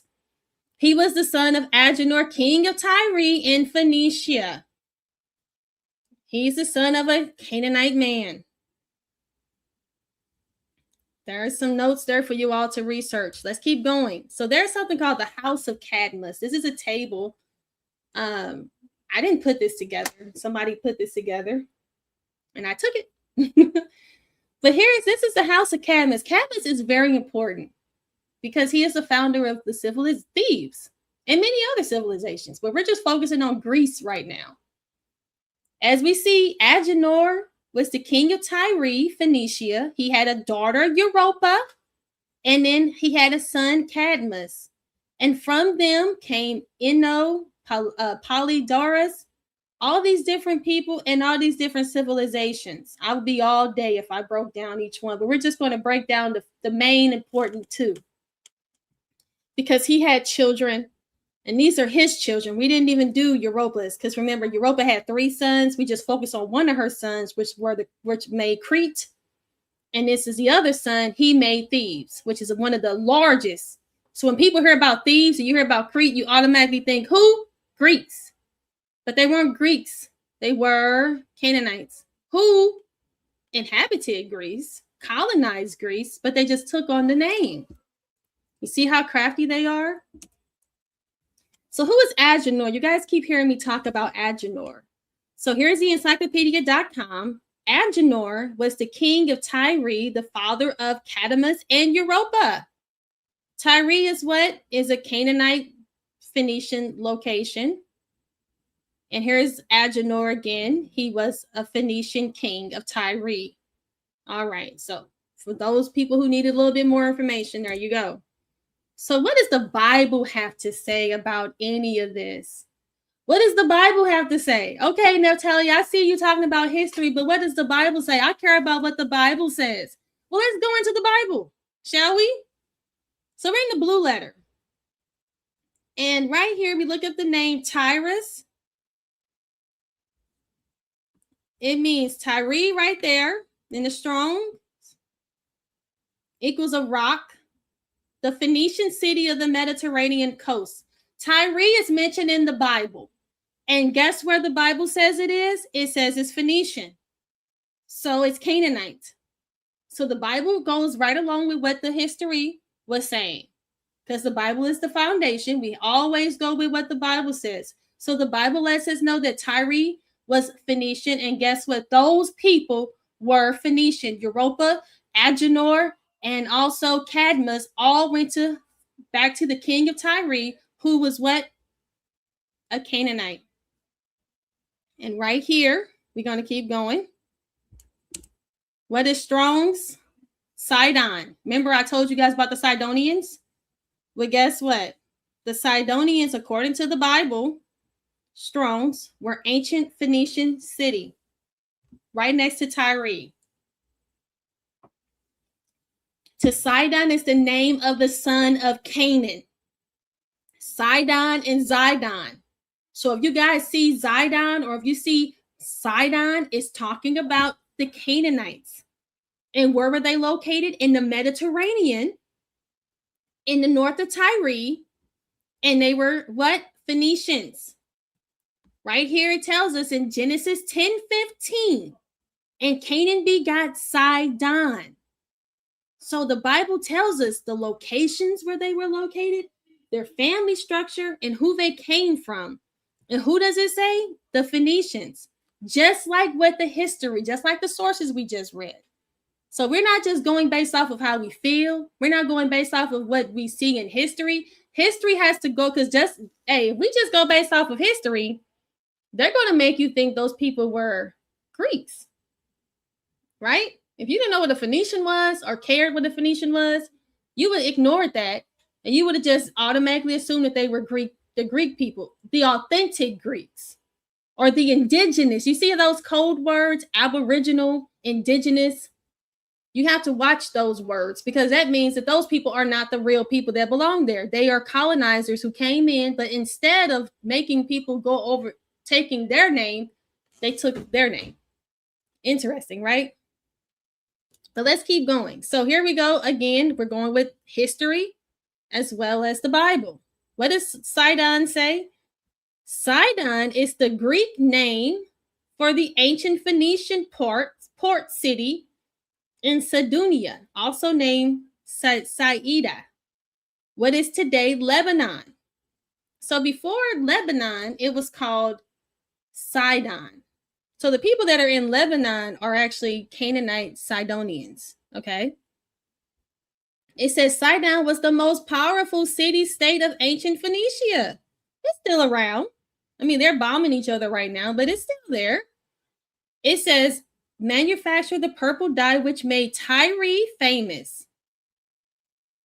That they're still around. They're still trading. Right now, the Strait of Hormuz is where they trade. It's still the same thing. They're still trading. Nothing has changed. These people are known for trading. They're merchants. And guess what? Just like the Phoenicians were using that same route, the Strait of Hormuz, all that stuff is still the same. Nothing has changed. They're just beefing with each other, which they did back then too. They warred with each other all the time. Nothing's new. Now they said the city of Sidon grew in wealth through maritime trade. The Phoenicians were known for their skill in shipbuilding and navigating the wide expanse of the Mediterranean Sea. Again, for those of you that are probably concerned or confused, like what does the Phoenicians have to do with Japheth? Again, Javan was said to have been in Greece. Well, guess what? The Phoenicians established two large civilizations in Greece and took over and colonized it and pretty much kicked out the indigenous people who we learned were the Pelasgians and took over. And now the history that we think is Greek is actually Canaanite. Yes. And Sidonian is the specific Canaanite that actually did it. Because remember, we know the Hittites, they're located where? In Turkey, in Anatolia. Okay? That's a completely different tribe of people who have a different history. Right now, we're focusing on the Sidonian Canaanites. So when you look up Canaanites and Phoenicians, you have to be careful because AI is very smart. And you could be looking this stuff up, and if you put Hittite there, they're going to be like, no, that's not true. So you have to be specific on which tribe you're talking about. which Canaanite tribe you're talking about. You have to put in Sidonian Canaanite. And then they're going to say, oh, yes. You okay, well, I didn't know you knew that. They're not going to tell you that, but they'll tell you more if you let them know you know more, okay? But they said a powerful city that connected Tyre to Greece and Europe. Remember again, Europe is named after a Canaanite woman. So here's a nice map I had made for you guys. So from Tyre to Greece and Europe, the journeys of Agenor's children and their legacies. The Sidonian Canaanite princes who migrated from Tyre and founded nations that shaped Greece and Europe. Remember, Agenor was the king of Tyre, which is Sidon, a great king of the Sidonians, Canaanites from Tyre, son of Belus. Here we have Phoenix, the son of Agenor. Then we have Cadamus. Remember, we talked about Cadamus, right? They say he traveled to Greece and founded Thebes. Then we have Europa, the daughter of Agenor, his daughter. And she's the one who came, she's the one that founded Europe. And her son Minos was the one who founded the Minoan civilization. You see how it all connects perfectly with each other? This is not made up. This is a legacy of Agenor, the legacy of Agenor of Tyre. Okay, this is their legacy. This is their story. And who was the oldest in the first civilization of Europe? It was named after his mother, Europa. Guys, if you guys, I mean, I don't know what I'm not saying that's not making sense. If people got a problem, I don't know why. But I'm not even done because now I got to bring in Bible scriptures. Yes, I do, because we have to talk about the Bible. All this stuff don't matter if you ain't got the Bible, right? So let's talk about the book of Ezekiel, because people be like, hold on, let's go into the Bible. We're going to go. Let's talk about the book of Ezekiel 26, chapter 26. Now it says, and it came to pass in the 11th year, in the first day of the month, that the word of the Lord came unto me, saying, Son of man, because that Tyrus, there it is, Tyrus. Because that Tyrus, right there, Ezekiel 26 is talking about who? It's talking about Tyrus. And we looked at the blue letter and we established that Tyrus was Phoenician Canaanite. So if you're wondering, where is the Canaanites all in the Bible? Baby, they're there. You just got to know who they are. They're not Japheth, Tyrus. It says, because that Tyrus has said against Jerusalem, aha, she is broken. That was the gate of the people. She is turned unto me. I shall replenish now. She is laid waste. Therefore, thus saith the Lord God, behold, I am against thee, O Tyrus, and will cause many nations to come up against thee, and the sea causes his waves to come up. And they shall destroy the walls of Tyrus and break down her towers. I will also scrape her dust from her and make her like the top of a rock. Now, we know Tyrus got, went through some damage, the same thing that happened with all those other civilizations. But what they do is they just come back and they rebuild, because they get to come back, because every time Israel falls, they get to come back up. But we're going to keep going. So it says, for thus saith the Lord God, behold, I will bring upon Tyrus Nebuchadnezzar, king of Babylon, a king of kings from the north. He's talking about Tyrus there. So all throughout Ezekiel 26, we see that the Most High is against Tyrus. Now let's talk about Ezekiel 27. Tyrus is being mentioned again. It says, the word of the Lord came again unto me. Now thou, son of man, take up lamentation for Tyrus. O thou that art situate at the entry of the sea, which art a merchant of people. Remember, they say that the Phoenicians were big time merchants. What does the Bible say? They are merchants of people for many isles. Thus saith the Lord God, O Tyrus, thou hast said, I am perfect beauty. So Tyrus they were very vain. They didn't follow the Most High. They were in charge. They were the ones, they were traders like we see today. Who are the people that are trading? Who are the people that own the Strait of Hormuz? Who are the people that have all the goods? The shipbuilders, the merchants. This is the same thing. That's history repeats itself. It says, thy borders are in the midst of the seas. Thy builders have perfected thy beauty. They have made all thy ships boards for the fir trees. So they were selling fir trees of Sinir. They have taken cedars from Lebanon to make the mast for thee. They say the oaks of Bashan. Where was Bashan? Bashan is where the Amorites were located. See, you got to know which Canaanite tribe they're talking about. So right now, Tyrus is talking about the Sidonians and is mentioning Bashan, which are the Amorites, and is letting them know that they're cool with the Amorites and they're taking oaks. So they're shipping oaks from Bashan. They have made oars. They accompany the Asherites and have made the benches of ivory brought out of the Isles of Shittim. It says fine linen with broidered work from Egypt. So right here is letting us know, like it said in the history, that they were trading with Egypt. We've seen the Minoans on the Egyptians' walls, which were the Sidonians.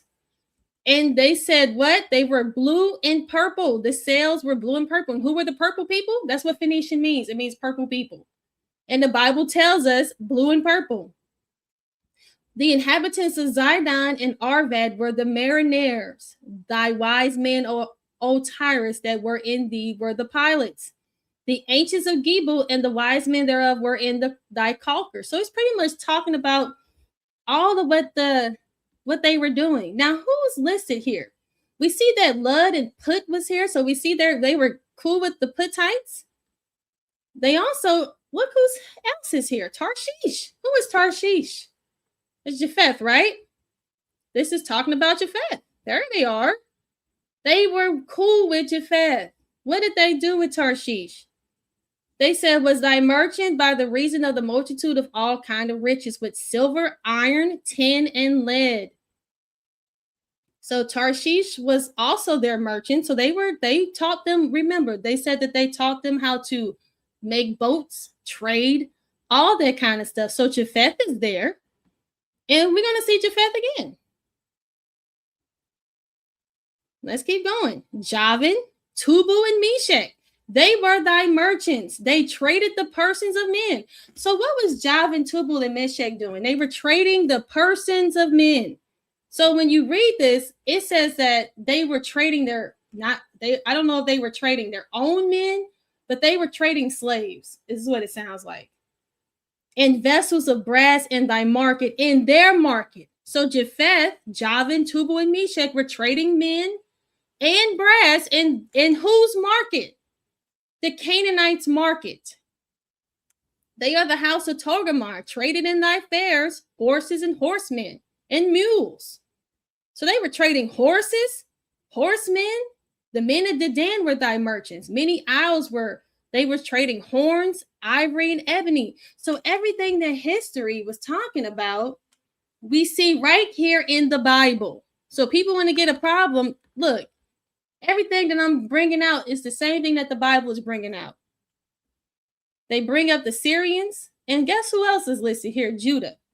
Judah is also here listed trading with the Canaanites. And what was they trading? They said Judah and the land of Israel, they were thy merchants. They traded in thy markets too. They were trading wheat of Minnith, Penag, and honey, and oil, and balm. And there we go. We got Dan and Javan. There go Javan. Going to and fro, occupied in thy fairs, bright iron, cassia, calamus. I mean, it goes on and on. And the Most High's not happy with this. He's not happy with this. He's not happy because you know why? Because they were one people. They were proud and wealthy, powerful. They were a global trading empire.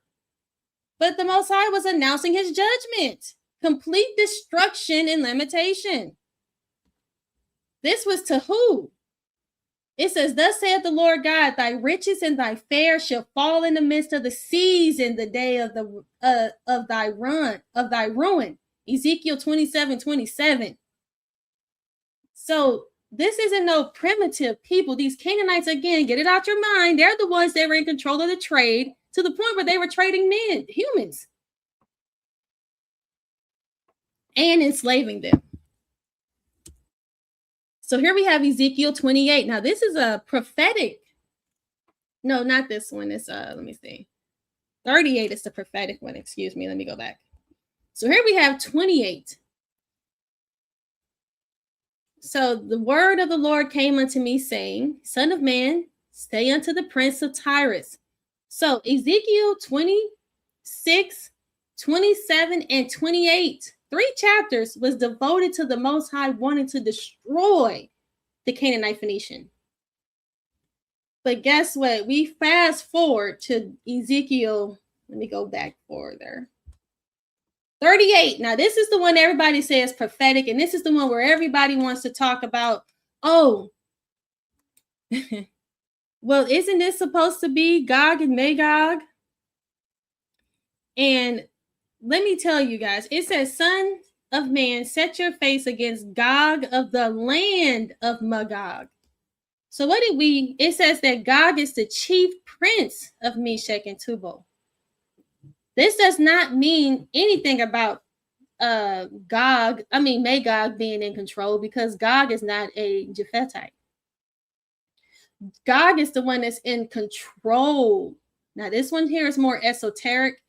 And like I said, I will do a breakdown on this Ezekiel 38 because this one gets really deep.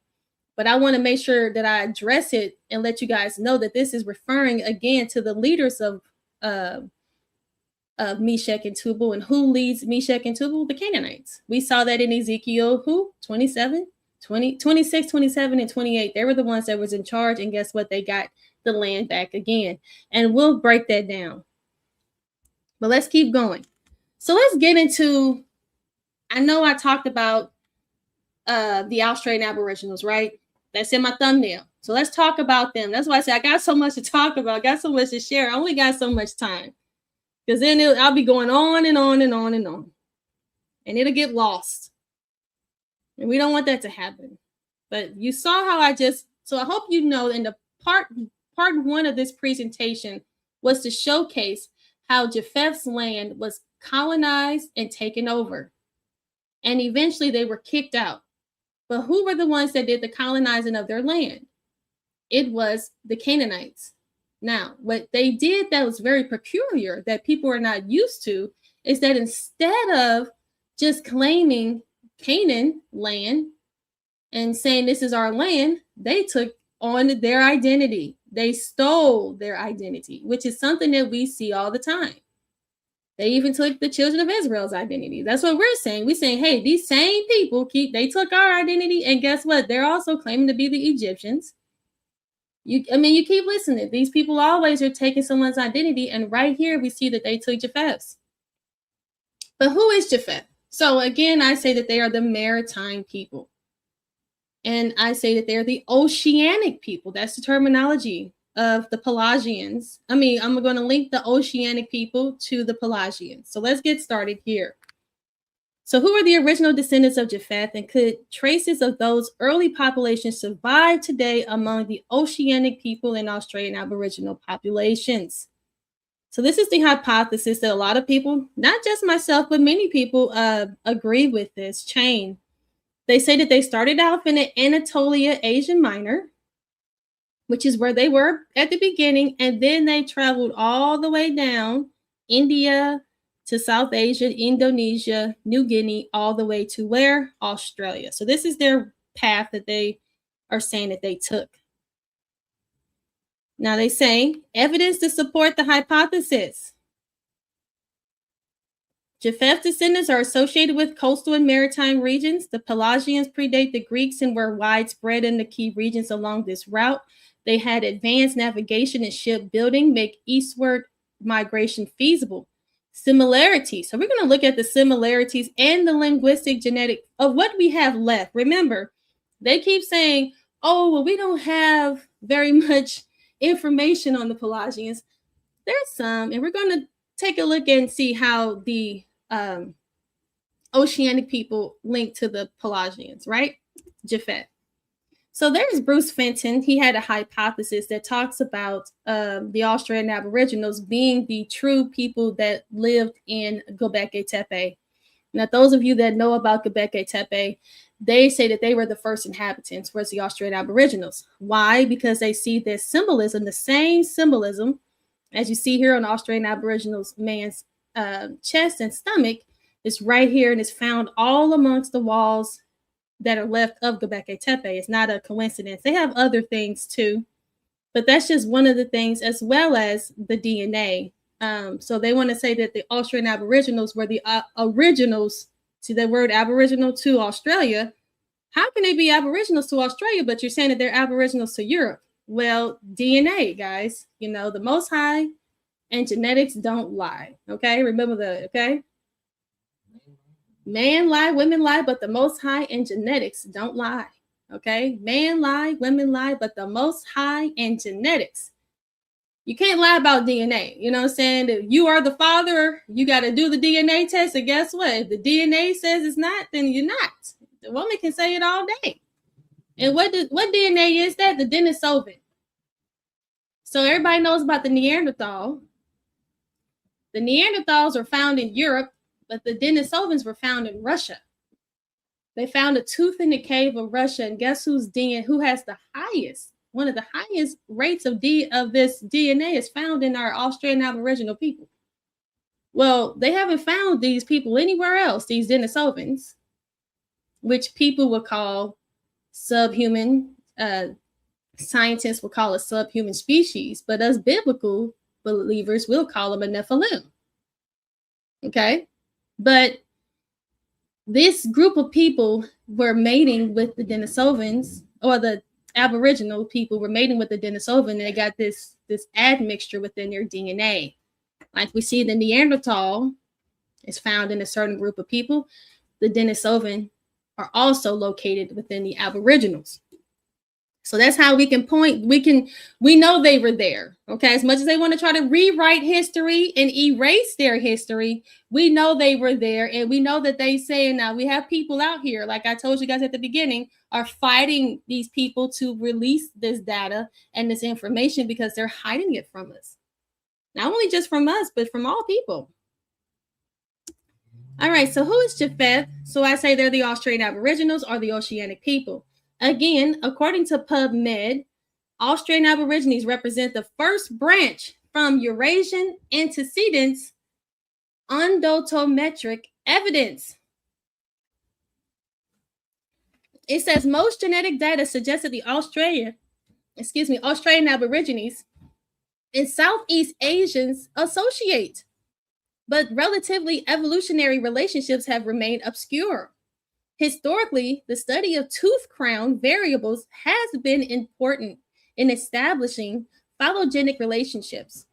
Through the quantification of whole tooth structures, including root, pulp, and enamel, a likely Eurasian phylogeny emerged from a canonical discriminant analysis of 5 microevolution among the population. Now, I don't want to get all into the science, but what this showcases is, let's just break it down, is that they have the same type of DNA right there. This is Sciences. We're talking Sciences right now. And they're telling us that the Australian Aboriginals represents the first branch from Eurasian. So right there, it lets us know that they were there. This isn't just based off of a feeling, not based off of just some pictures. It's DNA. Also, let's talk about the Pelasgians again. So remember, let's get back to the Pelasgians and how they link to these Oceanic people. So the Pelasgians are shrouded in mystery. They love to say that. Hold on, I didn't make this video. The Pelasgians are the oldest inhabitants of Greece. Remember that. The Pelasgians shrouded in mystery and math, and are often regarded as the earliest known inhabitants of Greece, predating the classical Greek civilization by centuries, if not millennia. The enigmatic proof are referenced in ancient texts, yet their true origins, language, and culture remain subject to speculation and debate. Nonetheless, they hold a crucial place in history of the region, representing a pre-Hellenic foundation upon which later civilizations were built. So we're saying that the Pelasgians were Japheth, and they were who? The Australian Aboriginals. Now, how do we know that? Look at this wall here. This is a particular type of wall. We're going to look at the architecture, we're going to look at the engineering, but let's look at the language. It says one of the greatest mysteries surrounding the Pelasgians is their language. So they say that they have a completely different language than what the so-called Greeks are talking. Culturally, the Pelasgians are often associated with early forms of architecture and settlement. Many ancient structures, such as a what kind of wall? A cyclopean wall. So think about that, guys. This is what you would call a cyclopean wall. They have certain walls. Certain architectural details that they are known to have built. But what if I told you that same wall is found in Australia? Yes, the cyclopean wall is found in Australia. Also, modern scholarship continues to study the Pelasgians, separating historical evidence from myth. So they know these people actually existed. But let's get back to what I'm talking about here. This is what's important. It's that cyclopean wall. So we're trying to compare that the Australian Aboriginals were the Pelasgians, right? So let's take a look at this wall. Oh, I went the wrong way. Look at this quick video right here. And this is a cyclopean wall found in the Down Under, Australia. Look at that wall. Now, you guys may be like, it's just a wall. Well, no. It's a reason. This same type of building structures and this architecture is found also, just like when you look at the pyramids, you will automatically think of Egypt. But think about these cyclopean walls. They are known for the Pelasgians. And guess where they're found also? With the Australian Aboriginals. So, the Egyptians. We know, those of you that have studied the Oceanic people and the people of Australian Aborigines, the Australian Aboriginals, they also have what they call the Gosford glyphs. They believe that the Australians, not believe, it is true. I know it to be true. I believe it. That the Australians were known to be trading with who? They are trading with the Egyptians. That's what the Bible says, and that's what history says, that the Greeks were trading with the Egyptians. Well, guess what? They have actual hieroglyphics found in Australia. Yes, Egyptian hieroglyphics are found in Australia. So when you look here, there is something called the Gosford glyphs. Gosford glyphs, you can take some time out and look at Egyptian hieroglyphs and how they combine to the Gosford glyphs, which are found in Australia. Look down here. These are more.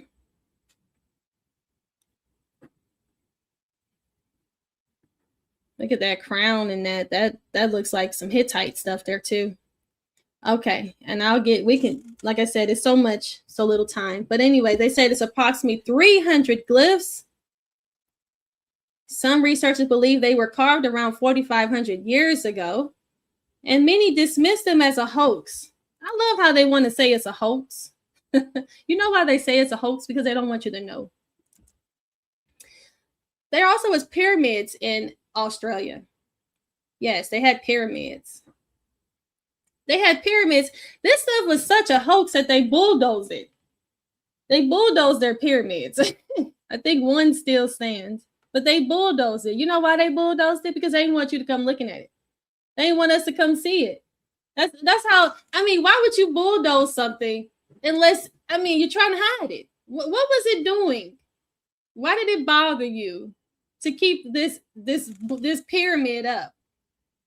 Because they don't want people like yourselves and me to come down there and visit it and actually look at they tell you they just like we just saw, those hieroglyphics, they're inside this pyramid right here, and they tell you, oh no, that's not real, that's not true, it's a hoax, and then they bulldoze it, and now you can't go see it. Guys, isn't that something? Now, Take a look at that. They have pyramids down there in Australia. Mind you, this showcases that this was a global. The Australian Aborigines were not these primitive people that we see today. They have a history, and I'm not going to talk about all the stuff that they were known to do, but I believe that the Most High destroyed them because of their past. They thought that they were great too, because they was working hand in hand with the Canaanites. We saw that Japheth was working hand in hand with the Canaanites, and their story goes with goes with Japheth more, because they pretty much fell off the face of the earth. Japheth fell off. You don't hear about Japheth anymore. They died off. 4,000 years, you haven't heard anything about Japheth in the Bible.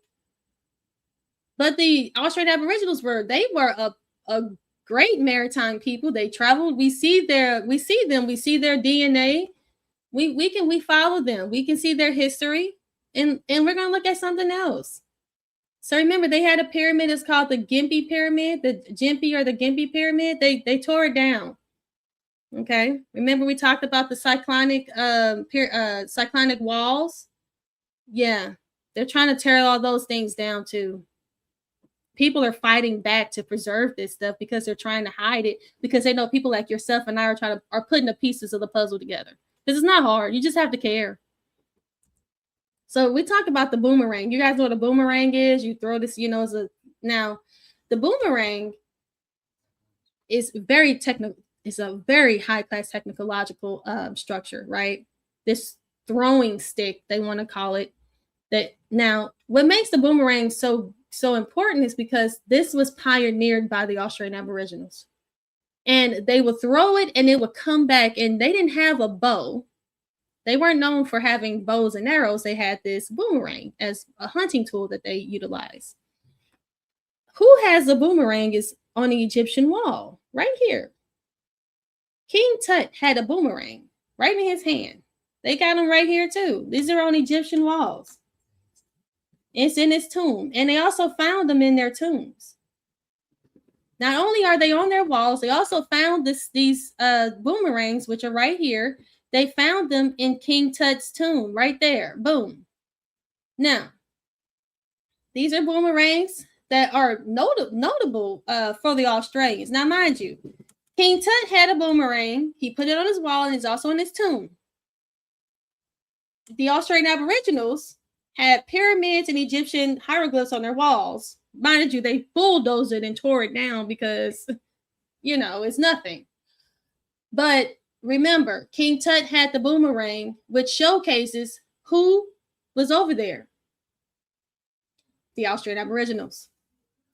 It says boomerangs are among the earliest heavier than air flying machines invented by humans. The oldest Australian Aboriginal boomerangs are over 10,000 years old. Boomerangs have been found in ancient civilizations around the world, including Egypt and Europe, used for hunting, ritual sport, and a symbol of skill and culture. Now, it says King Tutankhamun, the pharaoh of ancient Egypt, died 2,000 years ago. He owned a collection of boomerangs. What did the Bible talk about? They talked about the Japhethites, right? Were trading. They all were trading with Egypt. They were trading with everybody was trading goods, and they all were visiting each other. And they want to make it seem like these people were just outside living in mud huts. They didn't build anything. They didn't construct anything. They just were. And if they did have a boat, it was a canoe or some kind of little wooden rinky-dink boat. No, it's primitive is the terminology they like to use, right? But we don't believe that. We're not accepting that. They said returning boomerangs may have evolved from flattened throwing sticks used by the Australian Aboriginals and other tribal cultures. As you see, they came from the Australian Aboriginals. It says the Australian Aboriginals people preserved and perfected the boomerang like no other culture. Nobody perfected this. I mean, try to carve some wood and make a stick that can come not only with force, but come right back to you with. I mean, just how did they think of that? You know what I'm saying? And this is King Tut's boomerang right here that they found in his tomb. And this is them on the wall with the Australian Aboriginals on the wall with their boomerang. Okay, so again, they said that they're found all in Europe, all over there in Australia. Because remember, this is Japheth's path. He started off here and he went through Anatolia, which is Turkey. He went through the Mesopotamian region. He was all the way down in India, South Asia, Indonesia, and then he made it down to Australia. He was booted and kicked out of his land. And the issue is that they stole their identity. Now, again, like I said, the Pelasgian hypothesis. So the Australian Aboriginals population possessed significant Denisovan ancestry. That's one thing we quoted. The Australian Aboriginals' ancestors were skilled maritime navigators. Their similarities, they have certain ancient symbols, myths, and cultural traditions. Boomerang-like tools have been discovered outside of Australia, including the ancient world. Göbekli Tepe contains imagery that some researchers believe warrants comparisons with the Australian Aboriginals. So right there, we letting us know that they were there. Now, how do we know that they were the Pelasgians? Again, the Pelasgians were known for also their god and who they worship. They believe that they spawned from the ground. Their myth. It's the same as the myth of the Pelasgians. They believe that they just were automatically spawned out of the ground. The same thing. And think about it. The god of the Greeks are the Oceanus. And what are the Australian Aboriginal people called? Oceanic. I mean, let me say it again. The god of the Greeks is Oceanus. And what are the Australian Aboriginals called? Oceanic. Is that a coincidence? Are they just throwing it in our faces? Again, so let's look at the similarities between the Oceanic traditions and the Oceanus tradition. I feel like I'm saying, one fish, two fish. How people be getting up and saying stuff. There's traditions between the Oceanic and the Oceanus. In Greek mythology, the Oceanus represents the great cosmic waters surrounding the world. Many Oceanic traditions describe the sea as existing before or at the beginning of creation. Water as the source of life. It says Oceanus was considered the source of rivers, springs, and waters. Polynesians, Melanesians, and Aboriginals traditions often connect water with life, fertility, ancestry, and creation. So as you see, same thing. Ancestral beings associated with water. It says Greek mythology portrays Oceanus as the ancient progenitors of many divine beings. Oceanic cultures often have ancestral spirits, creator beings, or culture heroes connected to the sea. I mean, come on, guys. I'm even getting word stumped because Oceanus and Oceanic sound so much alike. The Greeks viewed the sea as essential trade, travel, and civilization. Oceanic people developed some of the most advanced navigation traditions in human history, making the ocean central to their worldview. So if Japheth is known to be a maritime people, right?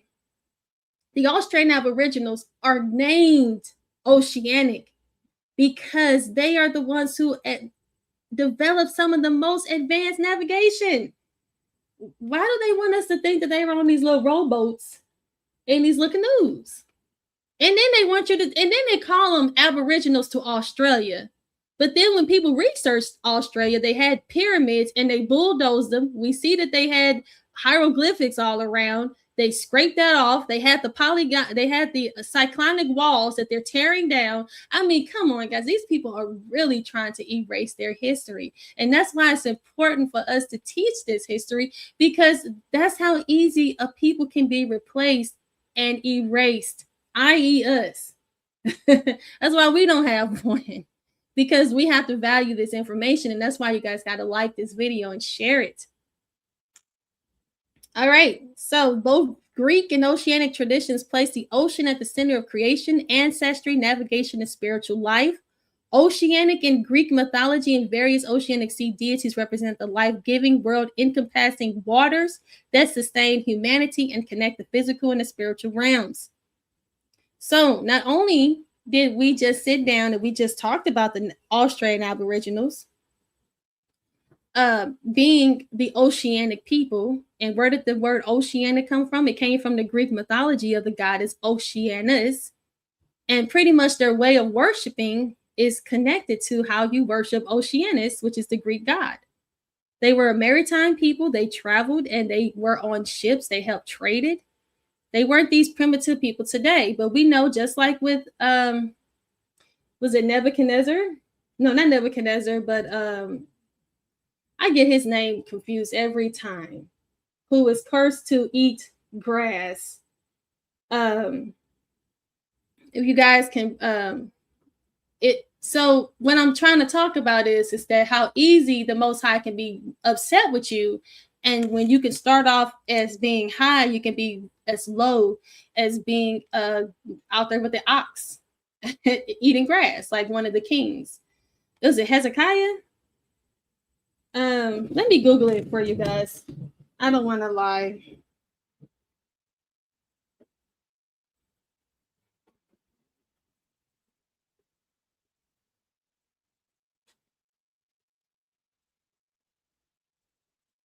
Yeah, it was Nebuchadnezzar.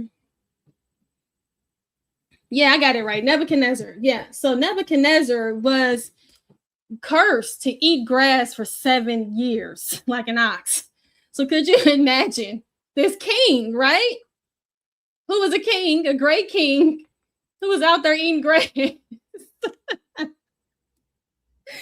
Don't make the Most High mad, okay? Because he gonna have, that's why you see people out here living outside. They used to be kings and they outside now because the Australian Aboriginals have a colorful past. I mean, if you review and research them, they have a lot of cannibalism. Okay, they partake in. Okay, if the they even went surpassed the Canaanites. I don't know, but I know that they were a part of their tradition is, and they tell you now, like, oh well, you know, they only ate the people because they wanted them to live on in them, you know, and someone dies, they ate them because they wanted them to be a part of, consume them because they wanted them to live on within them. You know, they ate their dad, you know. No, stop trying to make it better. Okay, so you wonder why they have their history, and if you guys want to learn more about it, we can discuss them more. But right now, I just want to highlight their advance, you know, what they the accomplishments that we know of. Okay, because again, a lot of the stuff, like I said, they just bulldoze their their stuff, and that's what we know about. That's what we know. We don't know what all the stuff they bulldoze. That's just the stuff that, like I said, these people are going out themselves and cornering them and holding their feet to the fire and saying, "Hey, what's going on? You know, this doesn't add up. This isn't making any sense." So what they do is they say, "You know what? I'm gonna make sure you don't see this. I'm gonna stop you from trying to come see this doggone pyramid. It's gone. Now, what you gonna do?" That's what they did. So, all right, guys, this is this map again, because everybody likes to throw this map. You know, there's this guy who talked about he had a map that was from the 1600s. He kept talking about he had this map from the 1600s. Well, I got a map that's from the 500s. I got a map that's from the 500s. Forget your 1600 map. Talking about the Lord gave him the knowledge to review a map. Well, I got knowledge of reviewing many maps. And I'm humble. I'm not saying the Lord gave me anything. The Most High gave me anything. What I'm doing is I just want to share with you guys my research that I've delved in and worked hard. When I tell you, this ain't easy to find, guys. You know, study to show thyself approved, right? But look at the top of this map that everybody, you know, this is what our world is centered around. This is what your mind, your ideology, your brainwashing is centered around this map. And then in front of our faces, they tell us that Europa is Japheth. And you wonder why you don't know what happened to Japheth. Because Europa is a Canaanite woman. So when they tell you they're Japheth, no, you're not. You're a Canaanite. Japheth lost their land and was kicked out, and you came in and you took it. And you took not only, I mean, it's one thing to take somebody's land, but dang, you're going to take their identity. But they so proud and they love themselves so much that they never got rid of their name. They still call themselves Europeans to this day. And you can Google where it came from. And people, and this is how much I don't know if it's a spiritual thing, but it's in our faces. It's so blatant that people would still call them Japheth. Even though we see that Japheth is Europa, it was a Canaanite woman. And they still call themselves Europeans. They never stopped. And this gentleman right here, if you guys don't know, he's Isidore of Seville. He is a 7th century Hispanic Roman bishop, scholar, and theologian who came up with this Asian is Shem, Europe is Japheth, Africa is Ham. Well, Europa should be Ham. Because everybody likes to talk about, oh, well, isn't Ham located in Africa? Yeah, Ham is also in Europe too. Europe is named after a Hamite woman. The Sinites are also in Asia and China. Hamite. The Sidonians are in Canaan, yes. But the Canaanites traveled abroad. They were spread abroad, as it said in Genesis 10.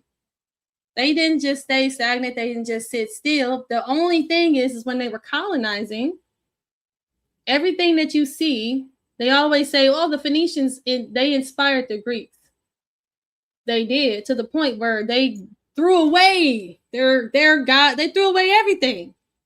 And they took on and that's what happened to the children of Israel. We got rid of our God, we got rid of our customs, our culture, and our ways, and we took on the Canaanites to the point where we think we're the Canaanites. Because we turned our backs on our God and our cultures and our customs to the point we don't even know who we are. And that's what happened to Japheth. They don't know who they are because they didn't follow along the Canaanites so well, so tough. To the point where they can be labeled a Canaanite too. That's how much power these people have. Is that you erase your whole identity, taken up on they're so influential. Their influence is so powerful that you stop being yourself, and they know it. The earth was given into the hands of the wicked, right? So that, and then what it says, Babylon had everybody drunk of her wine. So we're all drunk. We're all drunk of her wine. And we're all, it's a lot of people, unfortunately, are not going to wake up, even with this in their face. And that's why in John 8:32, it says, and ye shall know the truth, and the truth shall make you free. Because you and I, we woke up. We're not under the wine. We're not drunken with her wine anymore. We know who Japheth is. We know the Pelasgians were Japheth.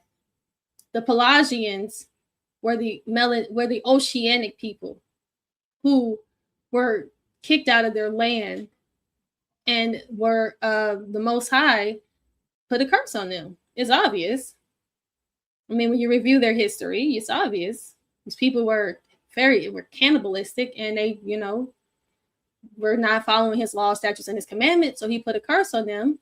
And just like with King Nebuchadnezzar, They out there eating grass. They out there living in the grass, you know. Now, that's what happens. He could take you from being a king and bring you down to being an animal. And then people will come out and they'll say, oh, well, they evolved from animals. That's what they do. They so doggone evil that they'll say, this is a primitive group of people and they evolved from an animal. And then they'll tell you this is evolution. Then they'll tell you that they're mostly evolved humans, Homo sapien sapien. And the rest of these people are Homo sapien, or not even Homo sapien. All because they understand how things work. And that's why it's up to you and I to spread the word to our people to wake everybody up. But all right, guys, that was the end of my presentation. If you guys have any questions, please leave them. We can chat it up. Also, you can hit the link if you want to come on. Let me stop sharing my screen. Here I am. Let me go into the comments. Let's see what's going on. All right. Shout out to all you guys. Thanks for tuning in. Okay, let's start from the bottom. Neanderthals. Yes, Neanderthals and Denisovans. What'd you say? Very good as usual, sis. Thank you. I hope so. I hope you learned something. I hope it was thorough enough. I don't want to be too long. It's 2 hours, two and a half hours, you know. But it's so much to share. But you know, hey, that wasn't bad. What you got here? How did the Canaanites become white? You never explained. Okay. Well, how they became white. Now, we know that you can't go north and get your skin lightened, okay? That's not true. What happens is that they were mixing with another group of people, what we would call, the Bible would call a fallen angel, or what science would call a subhuman species, which would be a Neanderthal or a Nephilim, which voided them of their skin tone. This is not based off of speculation. We know that they have this admixture within their DNA. And we also know that from the Bible. So whichever narrative makes you feel more comfortable, right? If you want to believe the fallen angel narrative, that they mix with the fallen in their skin tone, that, you know, that way. We also know that from the Bible, in the book of Enoch, Noah was mistaken to be one of the children of the fallen. How was he mistaken? Because Noah was an albino.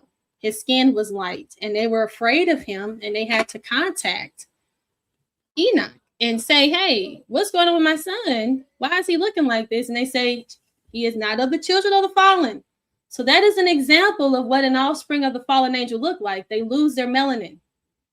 Okay? So what happens is we see, like I said, if you want to believe the biblical narrative, some people say, I don't believe the fallen angel. Well, then how about the subhuman species then, the Neanderthal, the Denisovan? Who has the Denisovan rate? Who has it? The Chinese, the Asians have it, as well as the Australian Aborigines, the Melanesians. They're the ones that got the blonde hair, right? The Melanesians. They were all mixing with those Nephilim or subhuman species, and they ended up whitening up their skin. I hope that makes sense. Great presentation. Thank you. Well done. Thank you so much, my sis. Yes. So that was Enoch 106. The book of Enoch 106. It talks about Noah's appearance. And he was said to have been white as snow and red as rose, with hair as white as wool. They were afraid of him. Lamech was afraid, so he contacted his father, Methuselah, and Methuselah went to his father, Enoch. Now, Enoch let him know that his son was not of the fallen, but what we got was an example of what the fallen's offspring looked like. and their offspring were void of their melanin to the point where they had the red skin, but he was an albino.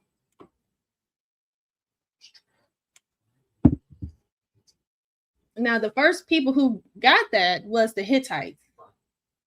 Probably, okay? Because when we look at the Hittites, they're the ones who are the lightest, and they call them Indo-European. And when you look at the Battle of Kadesh, on the walls of the Battle of Kadesh, that scene, you will see that the Egyptians had a war with the Hittites, and the Hittites have white skin, and the Egyptians had more of a brown melanated black skin, right? Now the Hittites, they call them Indo-European. Meanwhile, the Canaanites, they would call them Semitic. You see that? So it depends on which part of the world, as well as who you. That's why I say you got to be careful with who you talk about. If you're talking about the Sidonians, they're going to tell you those are the Phoenicians. If you're talking about the Hittites, they're located in Anatolia. And if you're talking about the Canaanites, they're located in the land of Canaan. So it's all, it's legalese, right? It's all jargon, but we read through it. Thank you so much. Blessed be Yah, God of Shem. Thank you. You said, hey, can you look up the Egyptian word Peliset? Because both the Egyptians and the Hebrews used Peliset to identify Philistines. Okay, so the Philistines, they were in Crete as well. They have actually found a cemetery of the Philistines. They're also located in Crete. I did a video on that, of them unearthing the Philistines in Crete. So they were up there in Crete too. You said, when you come into the land of Canaan, which I give you for a possession, and I put a plague of leprosy in the house of the land, there you go, leprosy. So we know that Moses put his hand in his bosom and it came out white as snow, and then it came back leprous white as snow. Now, Caphtor is where the Philistines were located, which is up there in Crete, which is where the Minoans were. So the Minoans were the Phoenician Canaanites. Caphtor is right next to it, neighboring is where the Philistines were. So it's an island. So they all are around each other. Ham is not just found in Africa, and they know that. They just don't want us to know that. Albinism, that's right. If you guys can please like the video, share the video, and subscribe to the channel. Help your sis get this information out. Also, if you can donate, join, become a member. Oh, thank you so much. Okay, oops. Let me check and see if I got any super chats. Let me see. I want to make sure I acknowledge things. They did some all right, so we got Corey as a boss who became a YouTube member. Thank you so much, Corey as a boss. We also have another new member, user XOZO became a thank you so much. And super sticker from Milo. Thank you so much for your donations and you all support, helping your sis get this information out, guys. All right, let's see. Does anybody want to come on? Let me send a link. Hold on. Guys, they did an update again.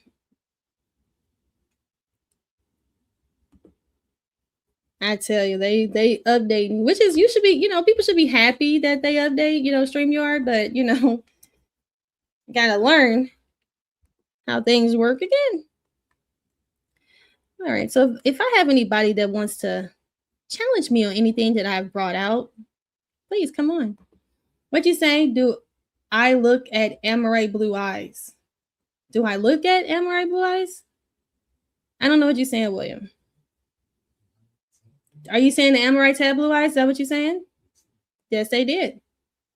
You said, so they weren't the descendants of Egyptians, right? Yeah. Oh, yeah. Egypt, they had brown skin. If you look at the Minoans, I don't know how much of my presentation you got, but they all started off with melanated skin. They just eventually whited out by also not only mixing with the fallen or subhuman species, as science would say, but within each other. you can easily get yourself what we would call whited out. You marry a person who is of another race, a white woman or a white male. You have offspring, that mix offspring, and then they marry a white person. You look at Drake and his son, for instance. That's a key. His son virtually looks white. I mean, and then some mixed people like Mariah Carey are passing. That's just second generation. Mariah Carey is just second. She has a black dad and a white mom, but think about it, if she marries a white man, think about what her children are going to look like. And that's pretty much, if you keep on doing that, the third generation is what the Bible talks about. But if you keep on doing that, you eventually will white yourself out. And that's pretty much what a lot of these tribes did. So people say, you didn't explain where the white skin come from. Well, this is where it came from. Mixing with the fallen. Also, plague of leprosy, which was placed on the Hittites. They talk about that. It's noted in their history, as well as intermixing with those people that look like that. And who is one of those people? Esau. His children. His seed was spoiled. Why was his seed spoiled? Because he mixed with the Canaanite. And that's, a lot of people, shout out to my Hebrew brothers out there, but they know that you can't. First of all, the whole idea, bless their hearts, right? The whole idea that Esau came from two black parents and was white, no. But anyway, let's just say for argument's sake that happened. Well, who else was there to mate with him to continue on to make white in the chocolate world? Now, the Canaanites were melanated already. I mean, were white already, and he mixed himself with them. Then it makes sense that the Edomites will be white. And I agree with the Edomites being white. Let me make sure I say that. The Edomites are white from mixing with the Canaanites. The Horites were the Horim, which mixed with the Hivite. Okay, and the Hivites, which I broke this down, but I'm going to do another video on breaking it down even further for you guys. The Hivites are the ones who were the first dukes. Go ahead and read the Bible. So Seir the Horite was also a Hivite. He was a duke. So they talk about the dukes. They talk about all this kind of stuff. You mean tell me they overlooked that? I don't think they overlooked that. I just think they don't want to get into that. But I don't mind. I'll get into it. What you say? Just keep the laws. How many of y'all eat pork and shellfish or mixed cheese with meat or other than fish? Well, you know what? This is what I'd like to. This is why we don't know our history, because it's people like this that say, just keep the laws. That's why we don't know our history. That's why they're able to dupe us and tell you anything. You don't know what you're eating. You don't know what your laws are.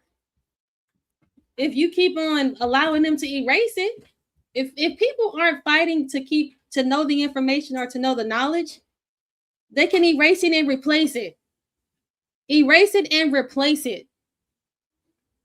So we got to continue the fight to know what's going on, because we don't want them to erase and replace it with something else. What if they take, like they gave us the slave Bible? They said they took out a lot of prominent scriptures and replaced it with something else. You said racial whitening, intermarriage of darker skinned persons with lighter skin, pardon over generations are whited out. Facts, Cassandra. One survived. Og of Bashan was only Nephilim that did. No, well, Og of Bashan was one, but there's other ones. You got to remember the Horim, the Emim, the Raphaim. Okay, the Raphaim, the Emim, the Horim, which were the Horites, which then were Hivites, which mixed with the Canaanites were Hivites. You gotta understand it. It's not that simple. Thank you, Elder Quanaz, so much. I appreciate you tuning in and your support. You said no, leprosy is turning dark skin to white. Turning dark skin to white?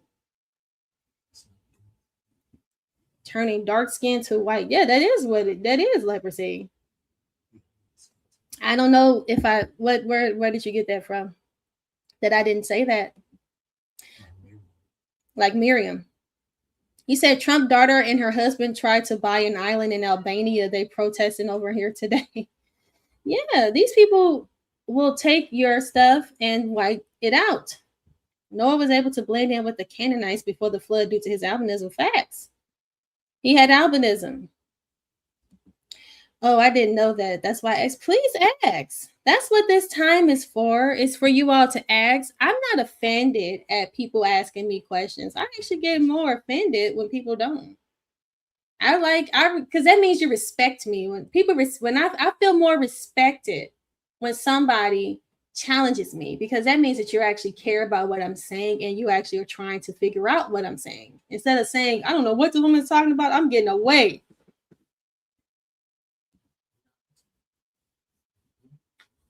You said, do you look like an Amorite to me? Well, you do look like some people on the wall. This is my friend, though, guys. This is my good friend William the Slayer. He does a lot of research, and he goes back and he understands the past of the Europeans and things like that. So there's a lot of people out here that understands, you know. You said powerful white elite are doing sacrifice rituals at the Bohemian Grove. Holy, I tell you guys. That's what I was talking about, the secret societies. You said it only takes 3 generations to be whited out. That's true. You said Diana Ross Diana Ross, perfect, prime example. Make it make sense, Hazel. You said not really. Her kids with Nick Cannon are light. The rules of Edom. Yes, sis, I agree. Thank you, curly girl. Make sure you got your wrench. I'm like, do you got your wrench? Okay, good. Okay. Mixing with the Horites, Esau, why did his descendants out on my... Thank you. So why don't these camps want to disclose this information?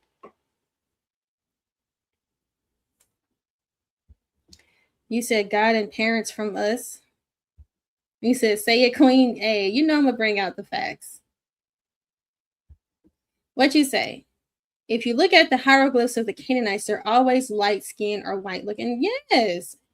If you look at the skin tone of the Canaanites on their walls, and if you look at the skin tone of the Egyptians, or even the Cushites, remember, a lot of these so-called ancient civilizations, they preserved themselves, and we see their frescoes, we see all their monuments, we see all their stuff on their walls, and they showcase themselves. People don't have a problem when they see a Cushite on the wall of Egypt or in Sudan. They know that those are the Cushites because they're dark skinned. They say those are Cushites. And then when you see the Egyptians on the wall, right? They're what they call ruddy or brownish, skin tone. But then when they get to the Hittites, when they show themselves, they go like, I don't got time for that. No. Why, when they showed the Battle of Kadesh, they had themselves white, but the Egyptians brown? Because that's what they look like, guys. He said Esau had an African wife. No, what wife is African? What is an African, El Barrio? Bantu Africans are Shemites. You got to rethink what you've been taught. Abraham's grandson is where the name Africa received its name, from Shem. We learned that from who? Josephus, a fur, is where Africa received its name. We know from the book of Jubilees that Canaan and many others came in and took portions of, and let me address this, that people's lots can't be taken. There's a gentleman that teaches that people's lots can't be taken. Well, we just saw that Japheth's lot was taken over. Ours was taken over too. Okay? People got to stop with that nonsense. People's lots can't be taken. Then why the heck is, unless, who's lying? Because they told us that Crete and Thebes was created by Phoenician, Sidonian, Canaanites in Greece. Okay? They took over their lot of Japheth. They took it. And then not only did they take the lot, they took on their name. Stop it. People, see, it's a lot of people that don't want this information getting out, and they want you to stay asleep so that you can be taken advantage of, continue to take advantage of us. They can bulldoze and erase and say it's gone, like they did with the Australian Aboriginals. Oh, I didn't see you down there. I'm sorry. Hey, No, most God bless. most God bless. No, I just came on like 5 seconds ago. Excuse me, wonderful class. I have a few questions, not too much on the topic, because what you're bringing out like is really over my head. I'm basically just learning. I'm be honest with you, learning this because I come from this is a true new school of thought, you know. But I think it's beyond a thought, you know, it's reality, you know. And what you're bringing out is very powerful. And it seemed like you making the masses of people that teach the traditions of Christianity or Christianity basically, or Israelitism, you know, afraid to even have a conversation. Where are you with having this conversation or debate with Ron Dalton? You talk about taking lots. It seemed like he's afraid that you may take his lot. Haven't heard from him. I was on, if those of you that don't know, I was on the Brother Something with the Nanos channel. I was doing a class breaking down something on the Babylonians. He came up, he called in, he hit the stage and he confronted me on my teachings. Now, granted, I am the one that does challenge his information, right? Which is fine. He's supposed to come up and challenge me because I have come up and challenged him. And I talked with Denano and I said, hey, let's all set up a debate. You know, it doesn't have to be anything big. I would love for it to be big, but it doesn't even have to be anything big. We're supposed to be scholars, right? And we have information. Everybody's supposed to sit back and we're all supposed to, you know, it's not anything personal. It's just about the information and trying to find the truth. But unfortunately, like you said, Elder Kwana, people have made a lot of claims and made a lot of money and made a lot of, you know, fame and said a lot of stuff, and they don't want to, but humble yourself and just say you were wrong. It's okay. Your people will still follow you, I'm sure. But I'm thinking it's even worse than that. I just think these people are just gatekeepers and they just are here to keep us in the dark. I don't know. How do you feel about that? Well, I think that's part of it. The only reason why I said afraid, you know, being a little facetious when I said it, because I've seen him when you challenge him, but also seen him challenge you when you're not around. And then when you both get on the podium, you know, you both go back and forth with information. And then he says he's going to do it. Then it seems like he backs out. I think one part of it is that with finding out that you're Israel or whatever you find out you are, a lot of people are afraid because the door is being open on who they are, or who they may thought they was. You know, this is very interesting, you know, because for years, you know, we was always taught we were Ham or we was Canaan, you know, and it's hitting a lot of people in the foot. And like you said, I think it has a lot to do with also money, prestige, and pride, you know, a little bit of envy. You know, I've seen you taking a lot of shots across the bow. You know, I've seen you actually get humbled a few times, but come back and say, okay, I don't know. Let me come back and challenge you a little later on it, or just discuss that, you know, over the years. And I think your growth has tremendously passed a lot of people, including my own, you know, as far as information. And I really appreciate it. You know, I would love to see you and Ron have not just a dialogue, but a really hard debate on the information, and where there's no hard feelings, you know, just the information. What's wrong with bringing out information? If you're wrong, you're wrong. If you're right, you're right. And then you just move on. If you're wrong, you say, okay, let me build on that, what you brought out to me, that knowledge, so I can build on it. You know, I was always taught as a young kid, and I land my plane here, information is power. And it truly is. And you bring out a lot of information, and a lot of people afraid to admit that what you're saying is true. And if it's wrong, just don't get in the comment section and call names. Just get on the podium. A lot of people are scared to get on the podium with you. I find it really ironic, but great job. Well, thank you so much, Elder Cornard. And that means the world to me. Yeah, I'm willing, and this is to anybody that's listening.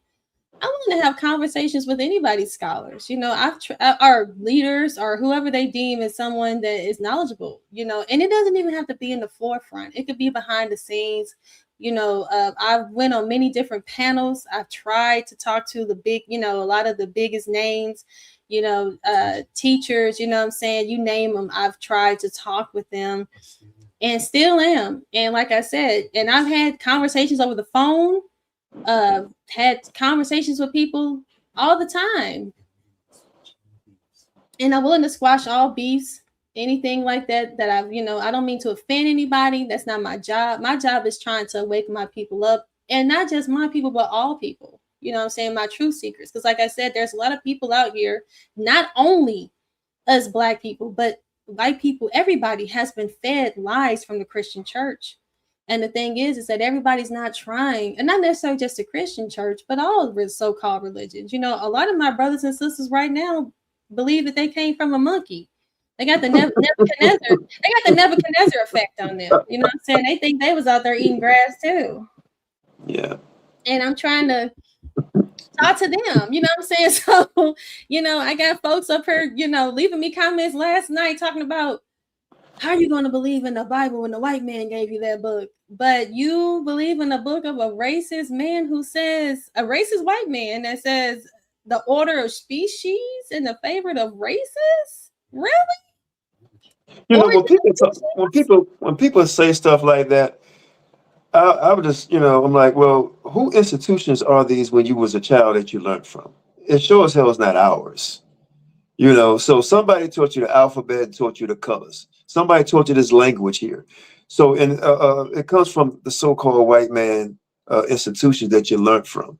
So you get a little bit of here, a little bit of there. That's just a little everything. What they say, take a little bit of the meat off the bone here. So Black people are not we're not the smartest out here. Everybody's learning every day, and then once we move on, to the promised land that the Most High promised us that we believe in, somebody's gonna come out with even more information.